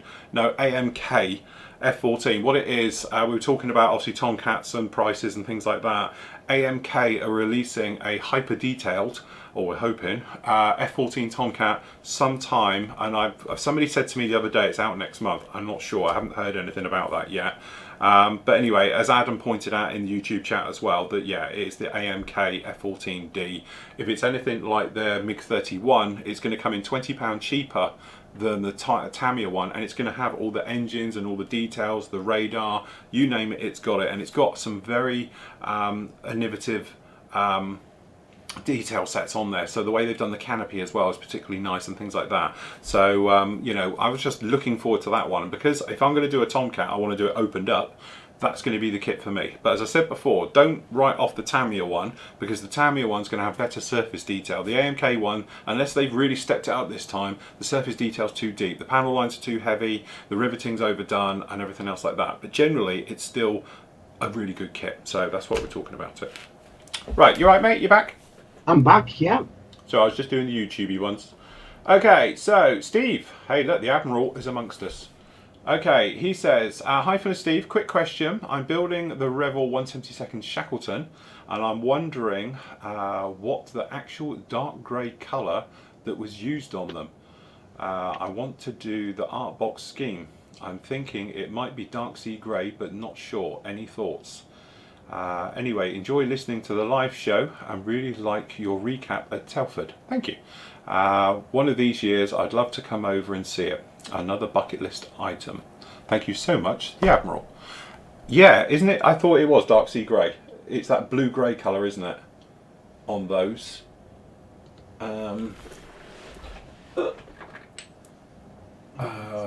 Or is it ocean grey? Don't know. Have you got anything on that one, Steve? I don't know. I think it's dark sea grey something, isn't it? Yeah, because Tamiya do XF82 as well, which is that real blue grey colour, which is this one here. Which is this one, which is actually doesn't look far off of it, just looking at it. The thing is, and it is a complete cop-out, I know, but these aircraft weathered extremely heavily. Literally, because they're flying around the North Sea most of their life, they weathered down incredibly quickly, and it, you know, they're big aircraft sat outside. So yeah, it'd be one of those things where it wouldn't take much to take them a couple of tones lighter all the time. Literally, I think within weeks of them being painted, they're going to start to weather in. But yeah, not too sure. So it'll be one of those. It's either going to be Ocean Grey Tamiya XF82 or something close. Dark Sea Grey REF. I need me buzzer for this. Just see what colour this is once it mixes. Yeah, actually, I think you're right, Steve. I think that Ocean Grey is going to be too blue. Yeah, I think you're right. Dark Sea Grey. That looks right. It's more of a grey colour than a blue, and I'm pretty sure they are that way. So yes. Any news? No, I'm just trying to have a look, see if we've got any release dates or anything for the AM. But... Oh, right, okay. Yeah, so I would say that I think it's Dark Sea Grey for that one. The usual suspects for that one.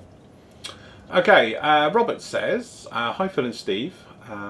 Here's another F-14 Tomcat question. This is the Tamiya one. After doing a little web search, I purchased the kit for $68, which in English is like, I don't know, 300 quid now, isn't it, with the way the pound is, which appears reasonable. I've noticed that Tamiya's MSRP listing appears to be the price recommendation to reelers can set their own prices. Just an observation. My question about exceptions. It appears that the 1/32 Tamiya kit includes many internal detail parts, which makes for a fun build if you want to give the kit many months of attention. My comparison there, their 148 kits are very good engineering with external details of just necessary observation of detailed parts. Sometimes Tamiya will issue the same kit in 1/32 and 1/48. When I purchased the Tomcat,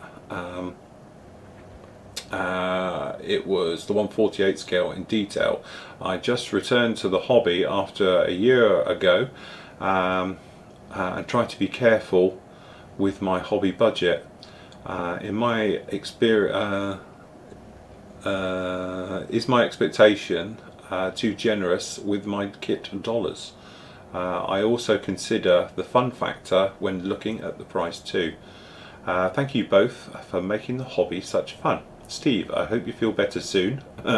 From Robert. It is, you know, and as I say, we said about this because when the Tomcat, obviously the price came out and all the rest of it, it is 60 quid over here in the UK, and a lot of people are like, oh, 60 quid. But you'll pay that, you know, literally for most kits now in 1/48 scale. So from that point of view, it's, you know, it is what it is at the end of the day. Either that Mel's home or we're being burgled at this point. I didn't hear her come through the front door if she's managed it. So yes, you know, at the end of the day, like I said, you know, we'll try and put a line under this subject. If you do want a simple, straightforward build and all the rest of it, Tamiya is always going to be the one you want to go for. You are going to pay a little bit more, but at the end of the day, you're going to end up with a stunning looking model. Okay, and like we have said before, if you take some of their other kits, you know, their 1/48 range of kits, they do tend to be just the external detail, nothing really into it, no engines or anything else like that, being the World War II aircraft or the modern stuff, their F-16s, stuff like that. It does tend to be just what you're going to get. Okay, when you step up to their 32nd range, that's when you get engines and all the goodies and all the niceties and all the rest into it. It was just that my thing was, I was just hoping, wrongly obviously, that they were going to try and deliver us you know, 1/32 scale details in a 1/48 scale kit, because to be honest, that seems to be what's happening. And you know, one of the things I've been speaking about recently, doing chats and things like that, is that if you remember, 1/72 aircraft were literally 2 wings poked in slots, you put a seat on a bit of bed and an instrument panel, 2 halves went together, and that was it. That was your 1/72 scale. Very basic, very straightforward, and within 10 minutes we were all flying around the lounge all setting fire to them.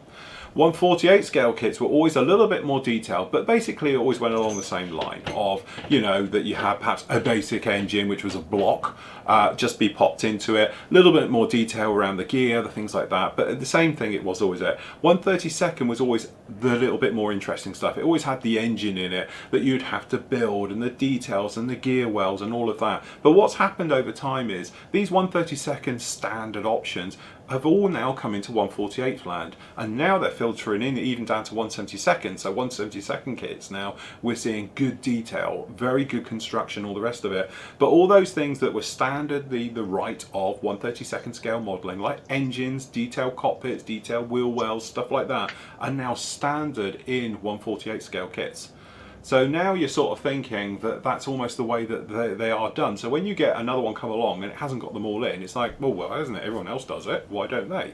But as you say, like we said before, I think, you know, obviously it's done to a price, it's done to a particular type of market and everything else like that. You know, I don't think, if I'm honest, Tamiya worry too much about what we say over here in the West. They build, design and everything for their home market. That's where their research is. At the end of the day, I think, don't they say something like 80% of all Tamiya is sold in Japan? It's only like 20% of it goes around the rest of the world and all the rest of it. So from that point of view, they're just doing what is business sense for them, and at the end of the day, and like I keep saying, and I think people have taken it somewhat the wrong way, and that's why I say it, at the end of the day, Tamiya need to make a profit. We want them to make money. We want them to sell kits, because in that way they'll put more money into new things, and perhaps we will get engines in 1/48 scale somewhere down the line, and perhaps we will get a 2-seat F16. Been waiting for that since they released the first one. We know they've done it, but they never released it. You know, we'd like to see a 2-seat 32nd scale F16.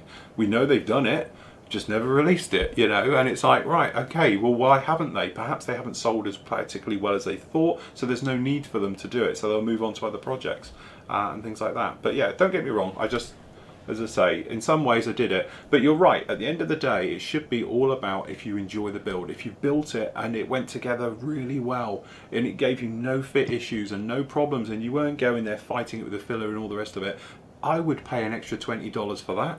You know, definitely, absolutely. You know, sometimes I think people expect too much for their money. You know, at the end of the day, it's not like it's a mass market that we're in where everybody goes out and does it, you know. So yeah, definitely. Yeah, it's all right. It is Mel. She is home. Okay. She's just walking in the lounge. I could have been watching Phil beat a burglar. That'd have been fun. Yeah. Yeah, that would have done. I would have done it on camera just to protect. Could have taken your airsoft gun where you've had it, scared them. Yeah, apart from they're not here. Right, okay. Daz says, hi lads, I hope you're both well. I've managed to get some time to myself. Yay. My question is, do you know, as you know, I paintbrush. There are many, are there any brushable metallizer paints? And what would you recommend? Keep up the great work as always, Daz. To be honest, one of the best brushable ones is the Citadel range. I know people who have done 32nd scale aircraft in Citadel paint, and I thought they were airbrushed. Definitely. The new Vallejo is very good, but don't apply a lot. Only put a tiny bit on at a time. Yeah. The new Vallejo metallics, metallizy type paints, they're really good. They're like a hybrid, but they work very, very well. Seem to go on, build it up. Yeah, they seem to go on better over a matte primer as well, over a matte surface there. And almost dry brush them on, and you'll get really good effects with them. Yeah. And also shake them. You have to really, really shake them, I've found. I think that's one of the things I'm going to take from this year. As you say, each year I try and always come out of this hobby and think, this year I learnt this. This year I've learnt that. Last year we were on about, I learnt glossing. That was my thing for last year. I learnt how to gloss. Never done it in my life and it was always crap. Now I can gloss models. This year is going to be something as simple as mixing your paint really well, because I have found now that using a mixer has been so much better than me shaking it, because my paint just flows so much better. I get, even when I'm using acrylics now, no stoppages, no stopping, starting, spitting, because I think what it was, I was getting lumps and bits in my paint, but really mixing them well and all the rest of it has cured that this year. So I must admit, I've come out with that. Yeah, paint shaker. Or a paint shaker or a stirrer. Me and Steve are on different ones with that one. I prefer me buzzer. Steve prefers his shaker. His girly shaker. And I've got but it's not as messy. Because all I need to do is put the paint on and off it goes. You have to put your little stirrer in, say it going, and then clean your stirrer afterwards. Yeah, but mine only takes like 10 seconds. Yours takes a bit longer. No, I'm going with the shaker. He's going with a shaker. Yeah. Okay, so, sorry, who was this? This is Roy. Hi, Phil and Steve. Looking at a lot of the builds on the website, and I have a question. What would be a good idea to do a camouflage in pre-shading? Would it work? Sorry, have I missed a bit of question there? No? Looking at the build on the website, I had a question. Would it be a good idea to do pre-shading, or would it work? If you're talking about like two-tone camouflages and all the rest of it, it depends on how you put your camo down. If you're one of these people that paints it all green, for instance, or grey, or whatever it is, and then you put like the brown or the green into it, then no, it's not going to work, because you're going to kill it instantly. But if you do it each section, then yes, you can get away with it and do it. Personally though, when I'm doing camos, I tend to post shade I just find it quicker and easier, as you've probably seen with all my builds, because I tend to use pre-shading purely on light undersurfaces. So if I'm doing something like, you know, a grey underside, a white underside, or a very light sort of, you know, colour, then I'll pre-shade. If it's going to be dark colours, chances are I won't bother with it. You know, and something else like that. It can be done, it just depends on if it's a lighter colour aircraft. If you're doing dark colours, you're going to lose it pretty much straight away. But if you're doing light colours, then yeah, you can get away with it. So yeah, Steve, you? Yeah, what I would do is each colour individually, if you're pre-shading. So pre-shade it first, and I'd paint, say, the light green, but I'd just put it in the areas where the light green's going. So the pre-shading will come through on each colour. I wouldn't just Yeah. do it all over light green and so on. Yeah, I do prefer to post shade over Yeah, camos because, you know, you can just be a bit more artistic with it and go around it all like that. So yeah, he says, P.S. What? Cumber IT? Hey? Am I reading that right, Steve? yeah, something Uh, like, yeah, back on yeah, our advice from last Saturday. yes. Next build is going to be the flanker, or flanken.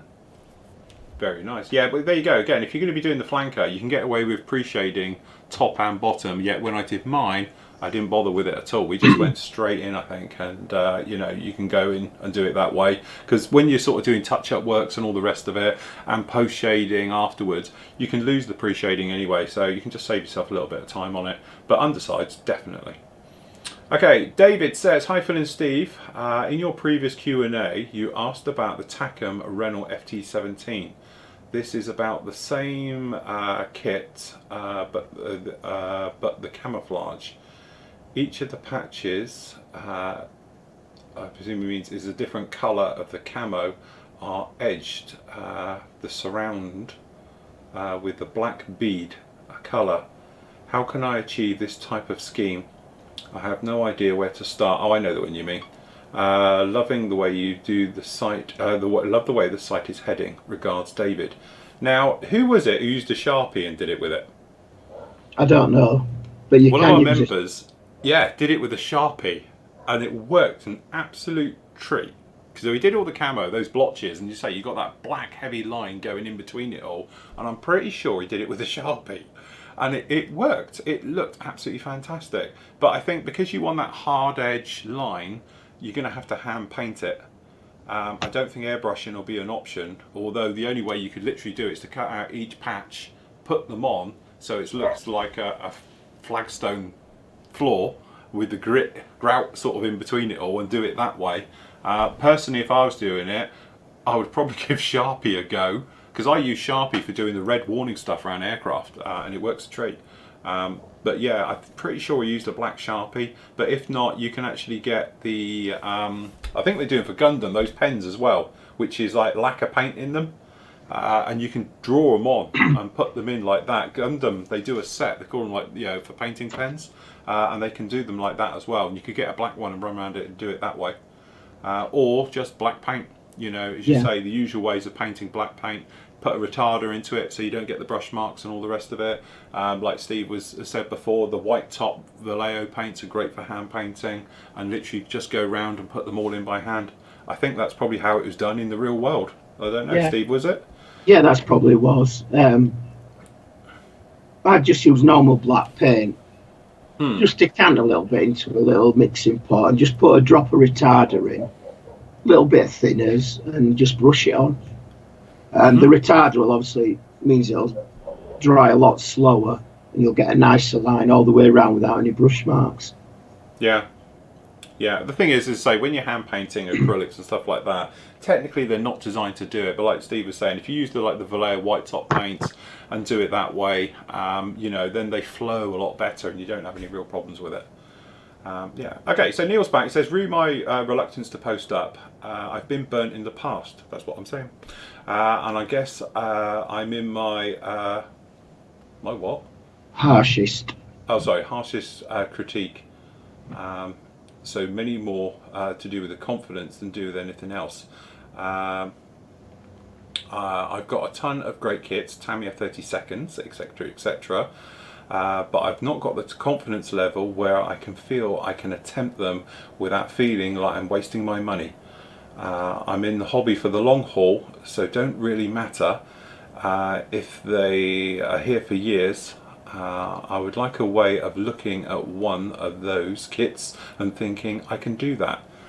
Trust me, Neil, build one. The only way you're going to know is to build it. And remember, it doesn't matter if it takes you 6 weeks to build it or 6 years, as long as you have fun doing it. Okay?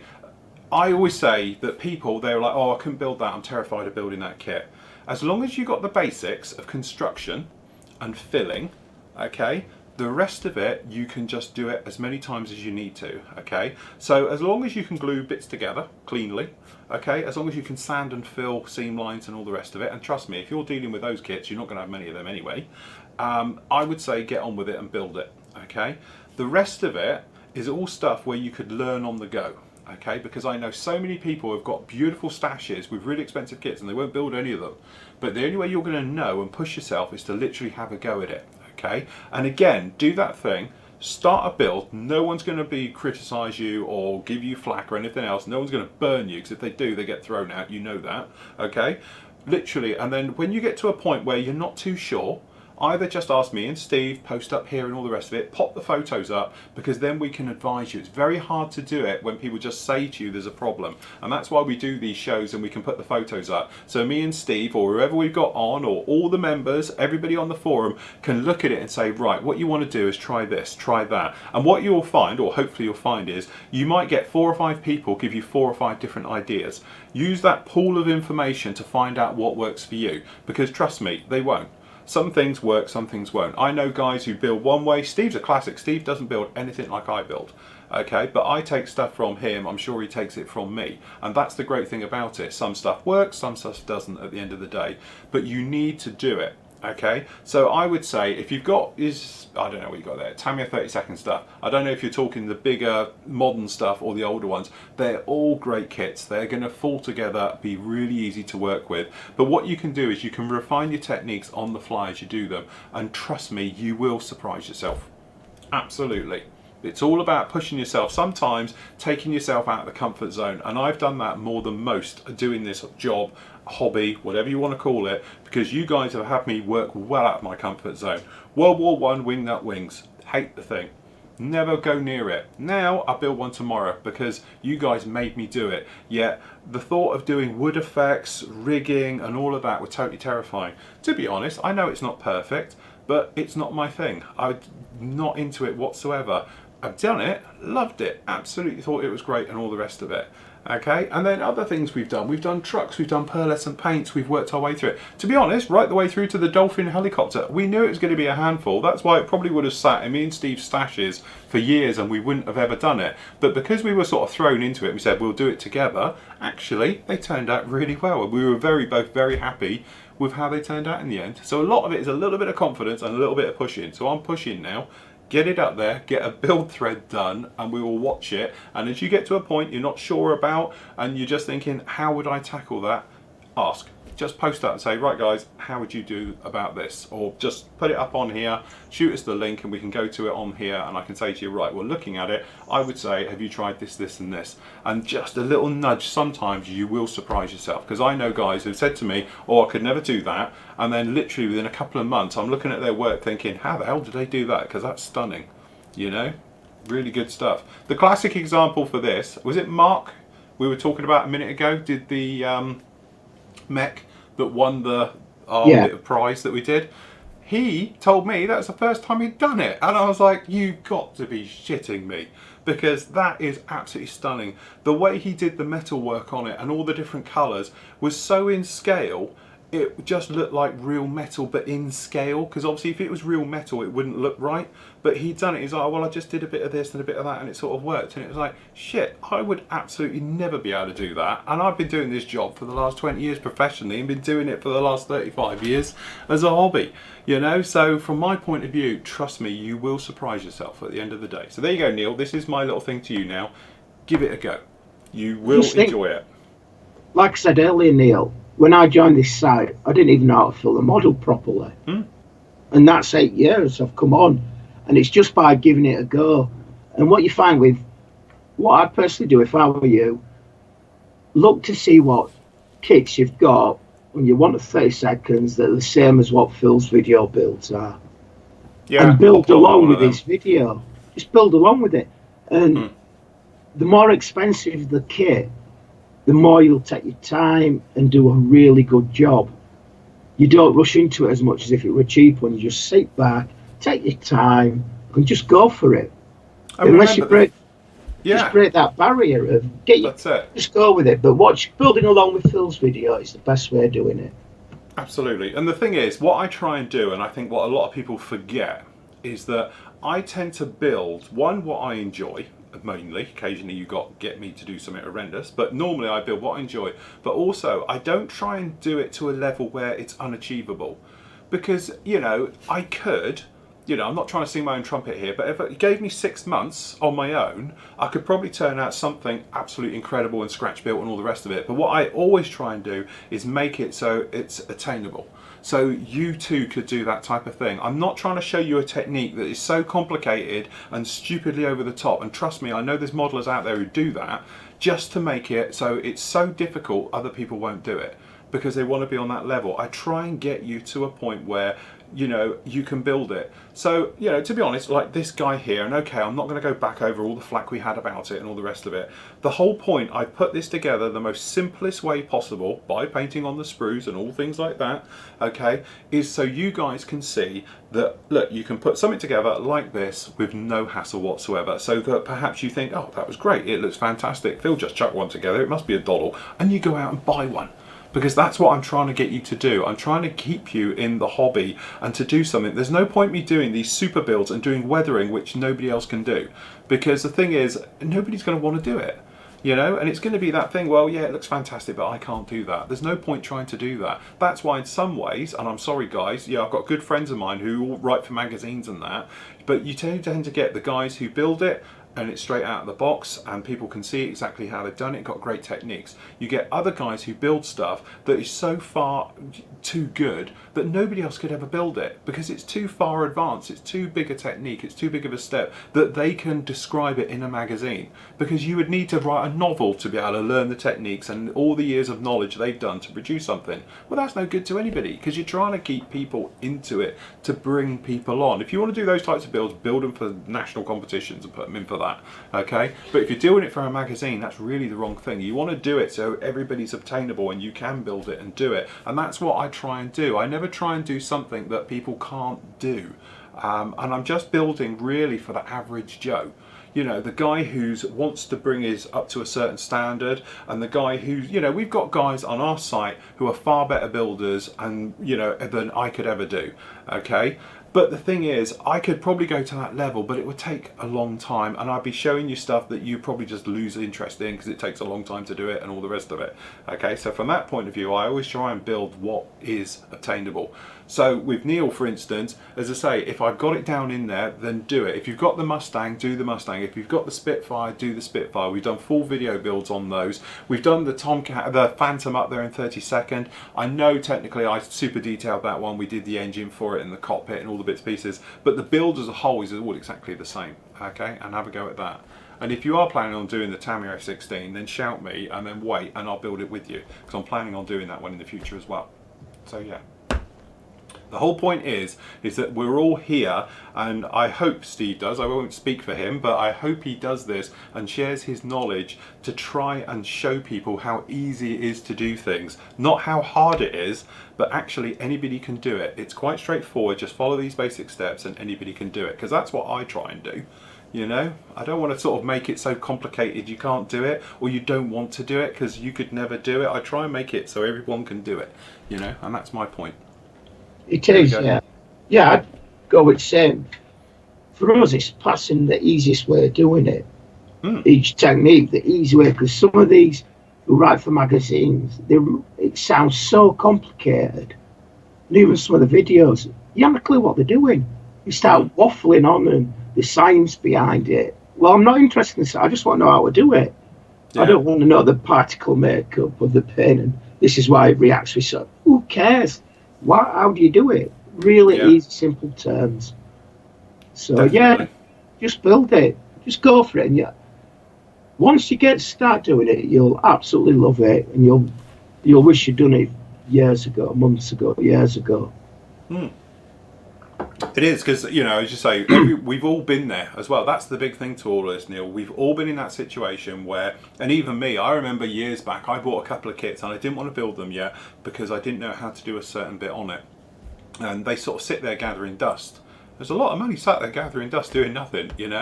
But until you sort of push yourself along and you go near one, you'll never know. And that is the point to it in some ways. From my point of view, my grounding was I took my hobby and turned it into my business doing commission work. And the funny thing about that is you're pushed, you have no choice. Because somebody says to you, I want you to do this. I was living on the breadline for God knows how many years. So I would take any work I could get, and at the end of the day, I was building stuff that I didn't even know what I was building, but I'll build it, So I was quickly, you're on Google, the internet back then, don't forget, was only just starting. There was no such thing as YouTube. So I'm getting all the information I possibly could onto it and then having a go at it because I needed the money because I needed to live. It was as simple as that. So in some ways that was why I was pushed into a lot of new things. And to be honest, and hold hat, it's why I invented the wash. The wash was because to me, panel line washes were always a slightly mysterious art because sometimes they worked no problem at all. Other times they would fail and it would wreck me model. So I wanted a way of doing it easy, and I did everything from bloody gravy granules to makeup and stuff like that, of trying to find something that I could do panel line washes with and everything else. And then I turned it and we changed the formula from being a straightforward over gloss into what it is today, which is more of a weathering wash where you can actually make things grimy with it and weather down and all the rest of it. Because of I didn't understand and couldn't get to work a certain way, so that's why I did it that way. Now I'm quite happy to do oils, and to be honest, I can thank Steve for that. He might thank for me for coming on here from never using filler, but I can thank him for oils and stuff like that because it's only through Steve showing how he did it and using turpentine. And the biggest trick I can ever take from Steve too, actually, was one, he always said about using the cardboard technique to suck the oil to make it dry quicker out of oils. So you put it onto a bit of cardboard or something else like that and you can see it leach out of it instantly. That's a great technique because it changed it. Game changer. It dries very quickly now instead of forever. And the other thing is that he always said about when you got turpentine on your brush, rub it all off, then do it. Because if you go on too wet, it just wipes it clean off. So, and again, they were two massive game changers about doing it. And then from that, I've done various things with oils over the years, if you've seen, and things like that. But it's literally thanks to Steve because he taught me oils. So you say we all learn stuff all the way through. So there we go. Checks in the post, mate. I wish it was. Well, Still it's haven't not got the Christmas yet. expense account. No, but Santa might bring you something nice. Right, okay, so that was a long-winded answer. Sorry about that, everyone. Okay, Nigel says, hi Steve and Phil. Hope you had a great time at Salford and that you fully recovered. Well, not really, because now Steve's dying on me. At the moment, I'm doing the Trumpeter M1133 Striker MEV, and the model is coming along really well. I have to say that's very nice. I gave the whole model a couple of coats of Tamiya Clear, allowed it to dry for 24 hours to cure, and ready for decals. I just used tepid water to apply the decals, and then disaster. They just disintegrated in front of my eyes. Never had this happen before. Think you know what my question's going to be. Right, has he done it? Oh yeah, here we go. Right, whose kit is that? And whose decals? We don't know, do we? Yeah, Trumpeter. Oh, Trumpeter. Now, normally Trumpy's decals are pretty good, aren't they? Yeah, they are. To be honest, Oh, yeah, shit. I'd take all the rough bits off, Yeah, call it like weathering. broke it, yeah, and just Yeah. weather it in there. I knew you was Instead, going to say that. I totally agree. That'd look great. Yeah. or even To be just touch honest, it up with yeah, different colour pens. Yeah, I would just get rid of the red bits off the white, yeah, and I'd call it weathering. I tell you, yeah. because to try and achieve that would actually be quite difficult. So it's naturally helped you along there. Again, happy little accidents. Why has it happened? The only thing I can think of is obviously because you're the decal. I don't know. Do we know how old that kit is, Steve? I don't know if the decals are a little bit old and they've dried out and gone crusty. 4, 5 years. See, they're not that old then, really, in decal life. I always think decals have got a life expectancy about 15 years before they go horrible. Um, as I say, not knowing the decals themselves, I can imagine that what it is, they're quite, I call crispy, as in they feel like they're going to break at any point. The only thing you could do to sort of help that along is to use a softener in your water. So I tend to put the blue from Micro Set and Sol. No, that's Micro Clear. You don't want to use that stuff. Micro Set. I put a bit more than a couple of drops of dribble into my water. That'll soften the decal, makes it a little bit more floppy, less likely to crack. The bit where you've got the bar running down the middle, if it's slightly stiff, you're going to get that. It will shatter onto it. So yeah, I can just imagine that really that's what it is. Your other thing is, it may have been that you pushed it down. If you're into that situation where your decal's quite a stiff decal, I will lay it on top and then I'll just put the setting solution all over it and let that melt itself in and go in. Another one we were speaking about earlier, X20A, does a great job of softening your decal, but you've got to be in the right place otherwise, because it will weld itself on. But you could literally just put it over it lightly, and then I would have put probably X20A over the top of that and then let it melt onto the surface. Because I assume the way you've got that one at the moment, it looks like where you've rolled it out, it's shattered down onto it, or brushed it down. It's physically cracked along that bar. Again, but personally, I'm with Steve on this. To achieve that would be actually really difficult. So I would just go in there with a wet brush and just flick the red bits off the white, and then the white bits off the red. And I'd probably just go over it then with a setting solution or X20A if you got it, and leave it. And I think you'll work quite well with that. Because say that one on the front is hardly anything. That's the one. But to be honest, that, you know, if you wanted to achieve that, it'd be really difficult to get it. Because the chances are, if you went picking at it, it wouldn't shatter, and it wouldn't give you a nice look. But that's what it is. I assume the decals are obviously a bit tough and crispy. You can always tell when you pull it off the sheet. If it doesn't flop over or roll up on itself, you know you're going to have that trouble. Okay, if it's like a complete sheet of paper, so when you pull it off, if it's literally like that and it doesn't roll, if it's hanging like that, you know you're good. But if it's doing that, you know it's going to be quite a stiff decal and it needs to, you know, something to go on. So what I'll tend to do is I'll put them and lay them on. Classic example, when I'm doing the Hawk has these little vortex generators, these little fins on top of the wing. Obviously when you put a decal over it, if you used to roll it's just going to crack and shatter. What I'll do is I'll just lay the decal completely over it, then I'll put over X20A right over the top of the decal, and I'll try and poke some underneath, and as it evaporates it softens it and it will just flop and it will bend all the way round and go down. Might need 2 or 3 coats, but it's better than keep going at it, because otherwise you know it's just going to poke straight through, crack, rip, tear, and away you go. But yeah, I think that's quite good personally. Okay, so thanks. This site just gets better and better. Good luck with the turkey shoot. Sent before, but I realise Steve has a cold. Drink plenty of chicken soup, Steve. Okay. Okay, Mark Burgess, he says, hi guys, first time in your new live show, and a quick for Phil. Can you tell me what aftermarket tracks you used on the Chieftain? What they called, Steve? Can never remember. Master Club. That's it, Master Club. Really nice, very simple. Just make sure you have the pin the right way round, because they're thicker at one end. They don't look it, but they are. And once you see it, it's good to go. But as I say, a lot of people ask me about it, because otherwise when you're poking it in, they never go in.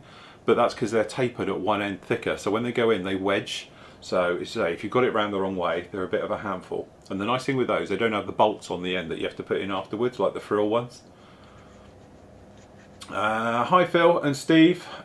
Steve, have you tried green tea? Green tea with mint. Help relieve your congestion. See, we're now into, like, you know, medical time. I didn't know there were other types of tea. What do you mean? Have you not spoken Yorkshire to Lynn? tea. I suppose you just have Yorkshire. God, you want to speak to John's wife, our little white witch? Crikey, some of the things she drinks. To be honest, I don't like green teas and. Just as Yorkshire tea, proper tea. Yeah. None of this fancy stuff, herb stuff. Okay, Nick says, did I miss one? Sorry, did I miss one? No. Okay, Nick says, hi Phil and Steve. Really enjoying. I really enjoy all you both do and make this hobby as interesting. My own hobby skills have improved just watching you two. My main topic is armour, so here's one for Steve. I'm looking forward to Takam's AFV 432. Are they doing a 432? That'd be good. Yeah, they are. Right. I got my track license in one. Berlin 1987. 78. Sorry, 1978. Sorry. Not for the funky urban camo. Just UK standard green black. Also would love to see Steve do a review of it. This is my first post. I hope it makes sense. I'm not too clued up with computers, as I'm just an old git. Please keep going. I will make an extra effort to attend the Telford 17 to meet you both. Well done, Nick. Yep, you're fine. Your IT skills are there and you're in. So no problem at all. There we go, Steve. Yeah. 432.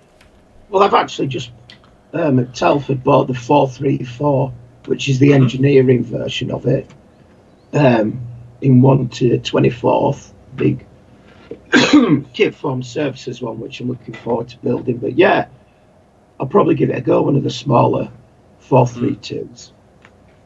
It's one of those. I drove one of them. Yeah, there is a gap in the British armour, so yeah, it's good that they're doing one. And hopefully they'll do all the different versions, which no doubt they will do. Yeah, I almost shot off in one of them because you do that thing when you climb in.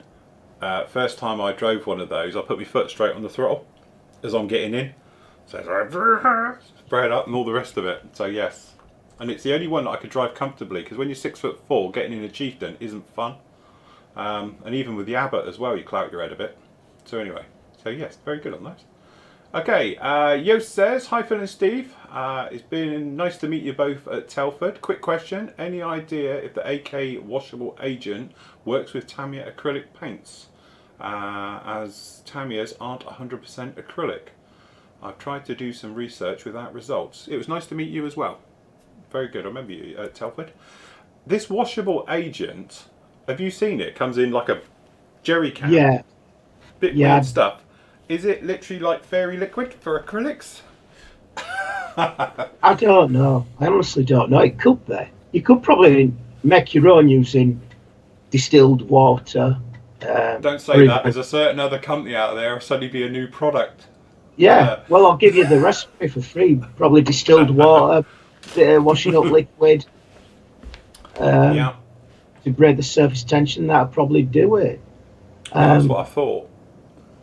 It can't be much more. It's got to be something on them.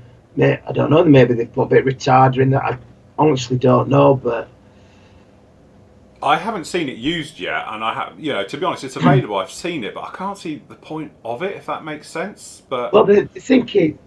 I can see winter it camos and with stuff, a camo and like a dust coat over everything. Yeah. No, it seems a messy way, if I'm honest. It does. I think there's better ways to get that effect. From my point of view, when I first read up on it and I got the crib sheet from it and all the rest of it, I was looking at it thinking, right, okay, I can see the point of it, but I don't know when I'd ever use it. Because if I was going to do a winter camo, I would do it a different way. And dust effects and stuff like that, I could do easier other ways. It just seems to be a product that's almost come along where it's trying to fill a gap that's not really necessary, if I'm honest. I think there is now that companies are looking for a solution to a problem that isn't there.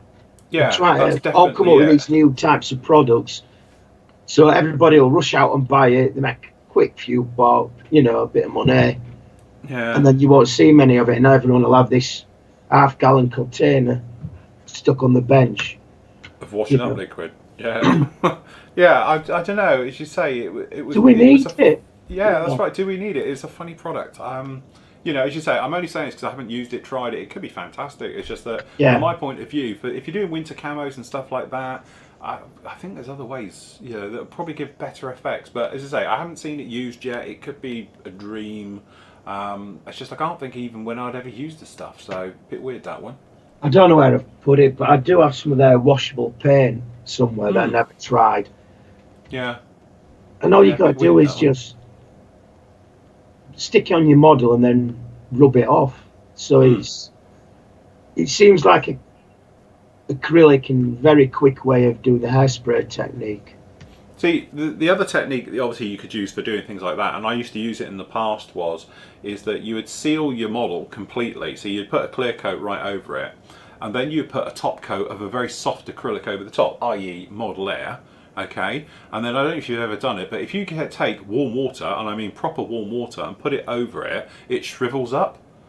And looks quite like horrible. If you leave it, it will go flat again when it dries out, but it shrivels up. And then if you go along with quite a stiff brush, you can cut it, and it just flicks off and comes off in sheets and peels off and all the rest of it. Then you let it dry back. So that's almost what it's doing. As I say, it's like a weird thing, but say never tried it.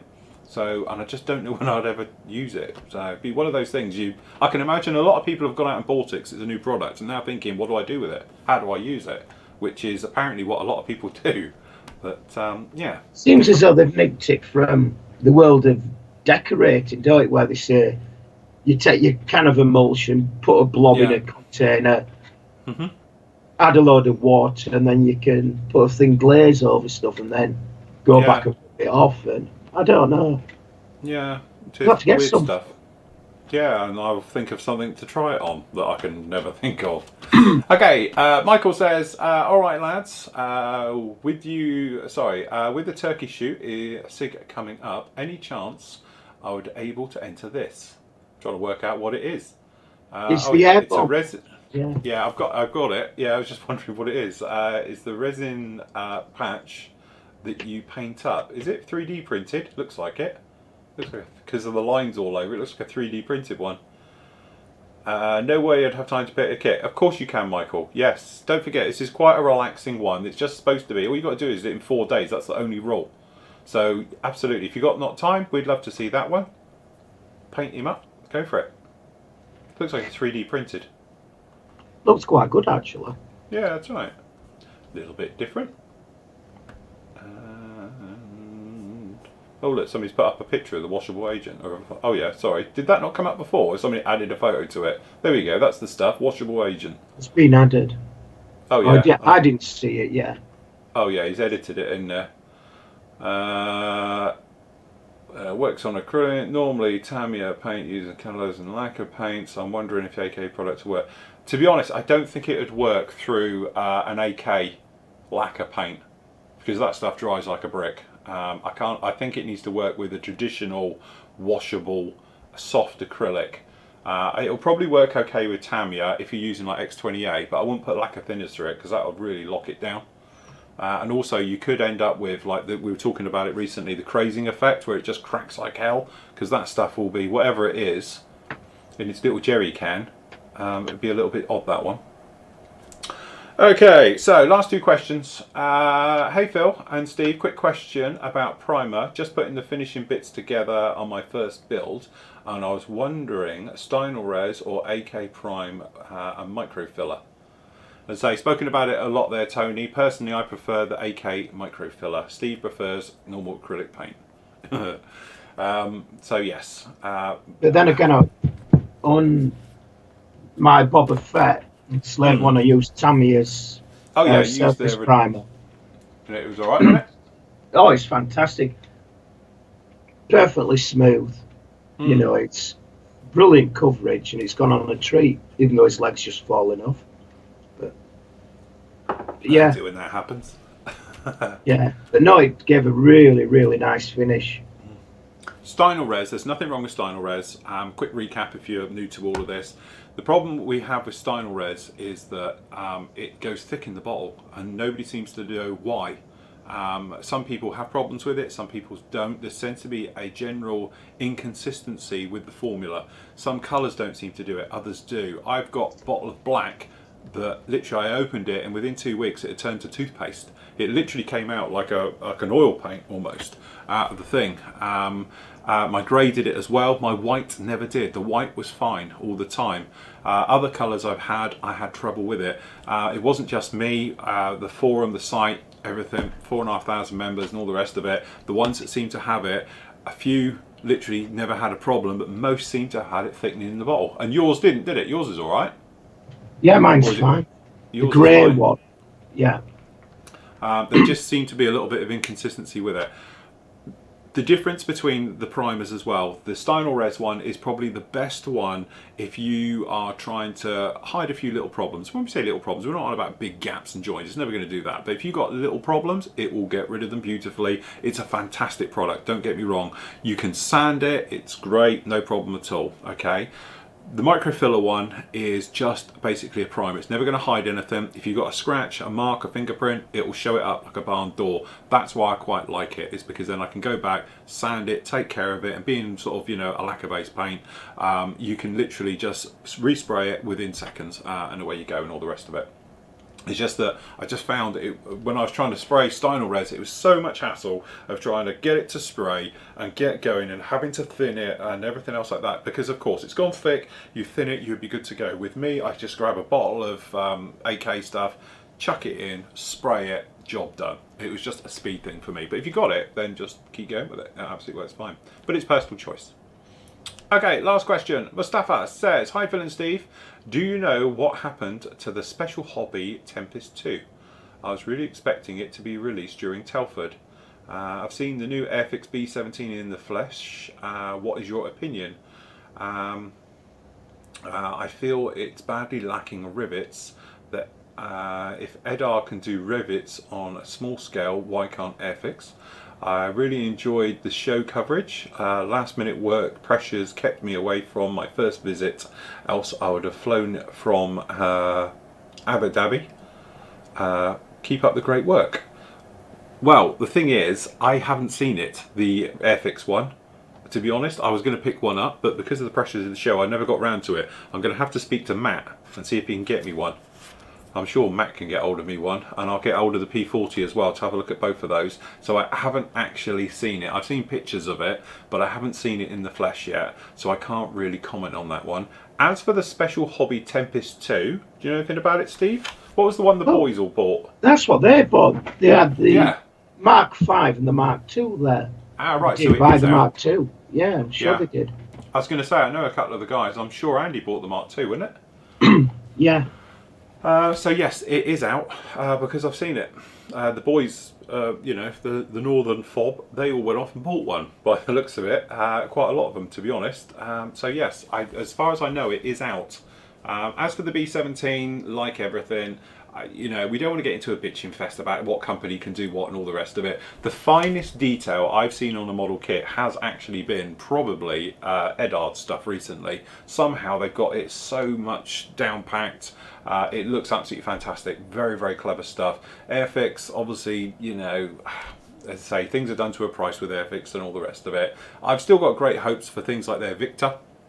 And stuff like that. I'm really hoping that's going to be a really nice kit. But again, does the world need another B17? Well, I don't know, probably not.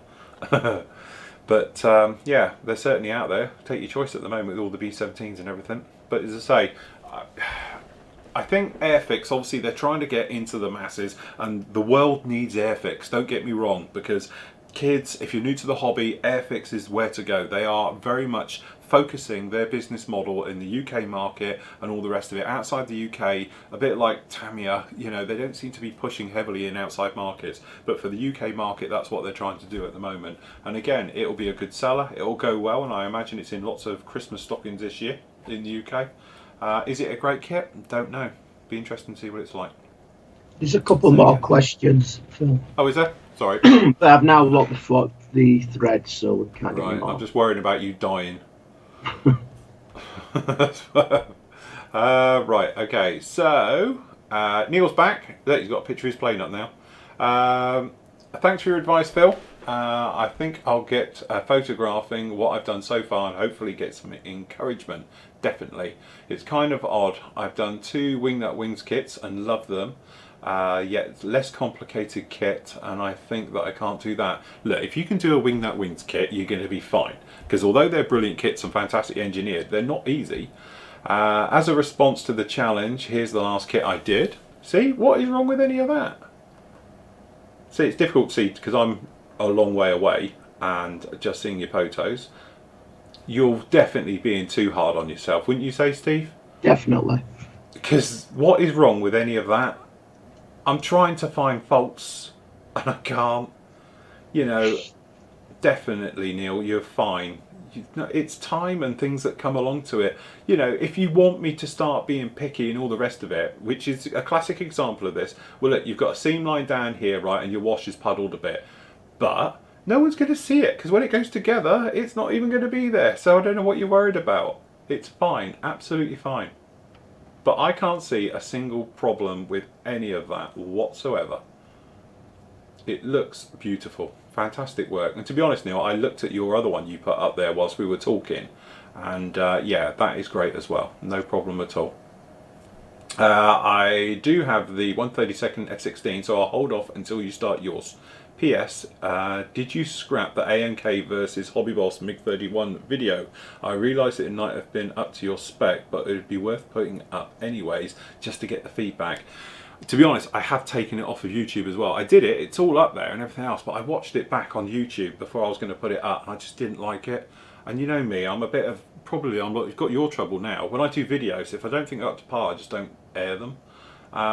It just didn't flow. It was me digging through you know what the kits are like, it's massive piles of sprues, and I've got the Hobby Boss one here, I've got the AMK, and I'm trying to get the sprues out, and you've got sprues overlapping sprues and trying to show you the difference.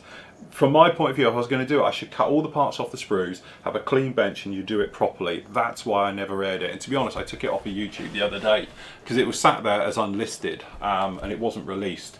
I just didn't think it worked particularly well, and I just don't want to put it out there because I know people will complain about it. If I'm complaining about it, so will other people.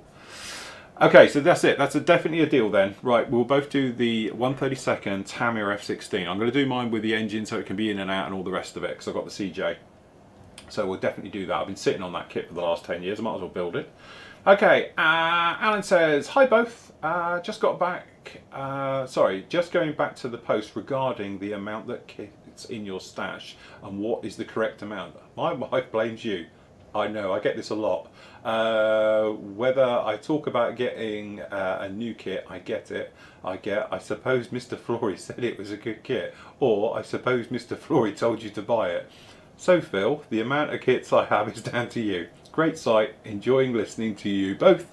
Really useful advice. Sorry Alan. I usually get the one where people tell people they want it in a raffle. That's the usual answer. See, people say, no, I didn't actually buy this one, honey, I won it in a raffle. Or it was a prize draw and I won it, honest. That's the one most people do. Yost says, thanks for your answer, and yes, guilty for my editing. Sorry, it's just I wasn't sure if that photo didn't load through or it came back afterwards. You guys have just confirmed what I thought about the washable agent. It was interesting. I was interested into it as an alternative for the hairspray for streaking, rust effects, winter camo, etc. But it seems that I'll keep Burrow, is that what you call it? Hairspray cans from the wife. I like Asda Zone for hairspray technique. The cheapy, really cheap one I find works so much better than a decent one. I had a can of L-Net once. That stuff, it welded on. I couldn't get it off. It just worked too well. It didn't disintegrate. I think you need to brush it off instead of trying to water it off. That was the trouble I had. So yes, there we go. Definitely. That's all right. Well done, everybody. So there we go. Hope we've answered as many questions as possible today. Great to have you all here. Just to recap, obviously the turkey shoot will start Thursday. Me and Steve will probably be on around about, I don't know. Should we have a date, Steve, and say 1 o'clock? Yeah, 1 o'clock sounds You all right good. with that? Yeah, okay, so if we start at 1 o'clock on Thursday, we'll be live. I'll do a little video before, which will be a recorded one, just to tell everybody about it anyway. But we'll start here live, 1 o'clock in the afternoon. Remember, you can watch these as recordings, and I will stack them on the main site, and they'll be on YouTube as well, and I'll put them on our Facebook page, so you can do it that way. Remember guys, what we'll do is, I think Hans has already done it anyway, isn't he? He's put up the thing in the main site for where it's all going to be. For your builds and the various things for the turkey shoot. I'll put it in there as well, alright? So I'll pin it at the top of that so you can find it. But if we can try and keep everything in one place, that would be a lot easier than having it all around the forum and everything else, alright? So if we can keep it all into one place, we'll do it like that. The general rule is you can build what you like, you just have to build it in 4 days. It's as simple as that with that one. We're not going to be oversensitive about it, so, you know, as I say, like when we close it down, that'll be done roughly on on Monday with me and Steve at 2 o'clock in the afternoon, and we'll do it like that. And then hopefully, I'll speak to Hans, try and get hold of him today, and we'll get him on for the evenings and stuff like that. Steve, bless him, if he's well enough, will be joining us as well. You know, if he's not tough, we can do it from your sick bed. Just wheel the camera around. Yeah, that'll be fine. And we'll do it like that. So, thank you very much for joining us, everybody. If that's it, Steve, you got anything else? No, that's it. You're all good? Everything else like that one? He said, trying to get his mouse over to the other screen. Oh god, what's that on about? Don't even ask what that is. Okay, hopefully we're still streaming. Yes, we are. Okay, so there we go, guys. Thank you very much for watching. Obviously, I'll be up with you tomorrow, where you're going to get the next part of the this guy. As I say, this one I'm going to carry on with him probably after today. Well, we're getting a bit late now. I might do a little bit more to him a little bit later. We're trying to get him finished off completely by the end of this week. So then that way, next week, and we just do the weathering on him and concentrate all the way through. But obviously next week and into this week, we're all going to be about the turkey shoot and doing live builds with you guys and everything else like that. So till tomorrow, everybody, happy modelling, take care, and we'll see you very, very soon. Say bye, Steve. Bye, Steve. Hold on, we're not going. Why aren't we going? Hold on. Outro. There we go. It's going now.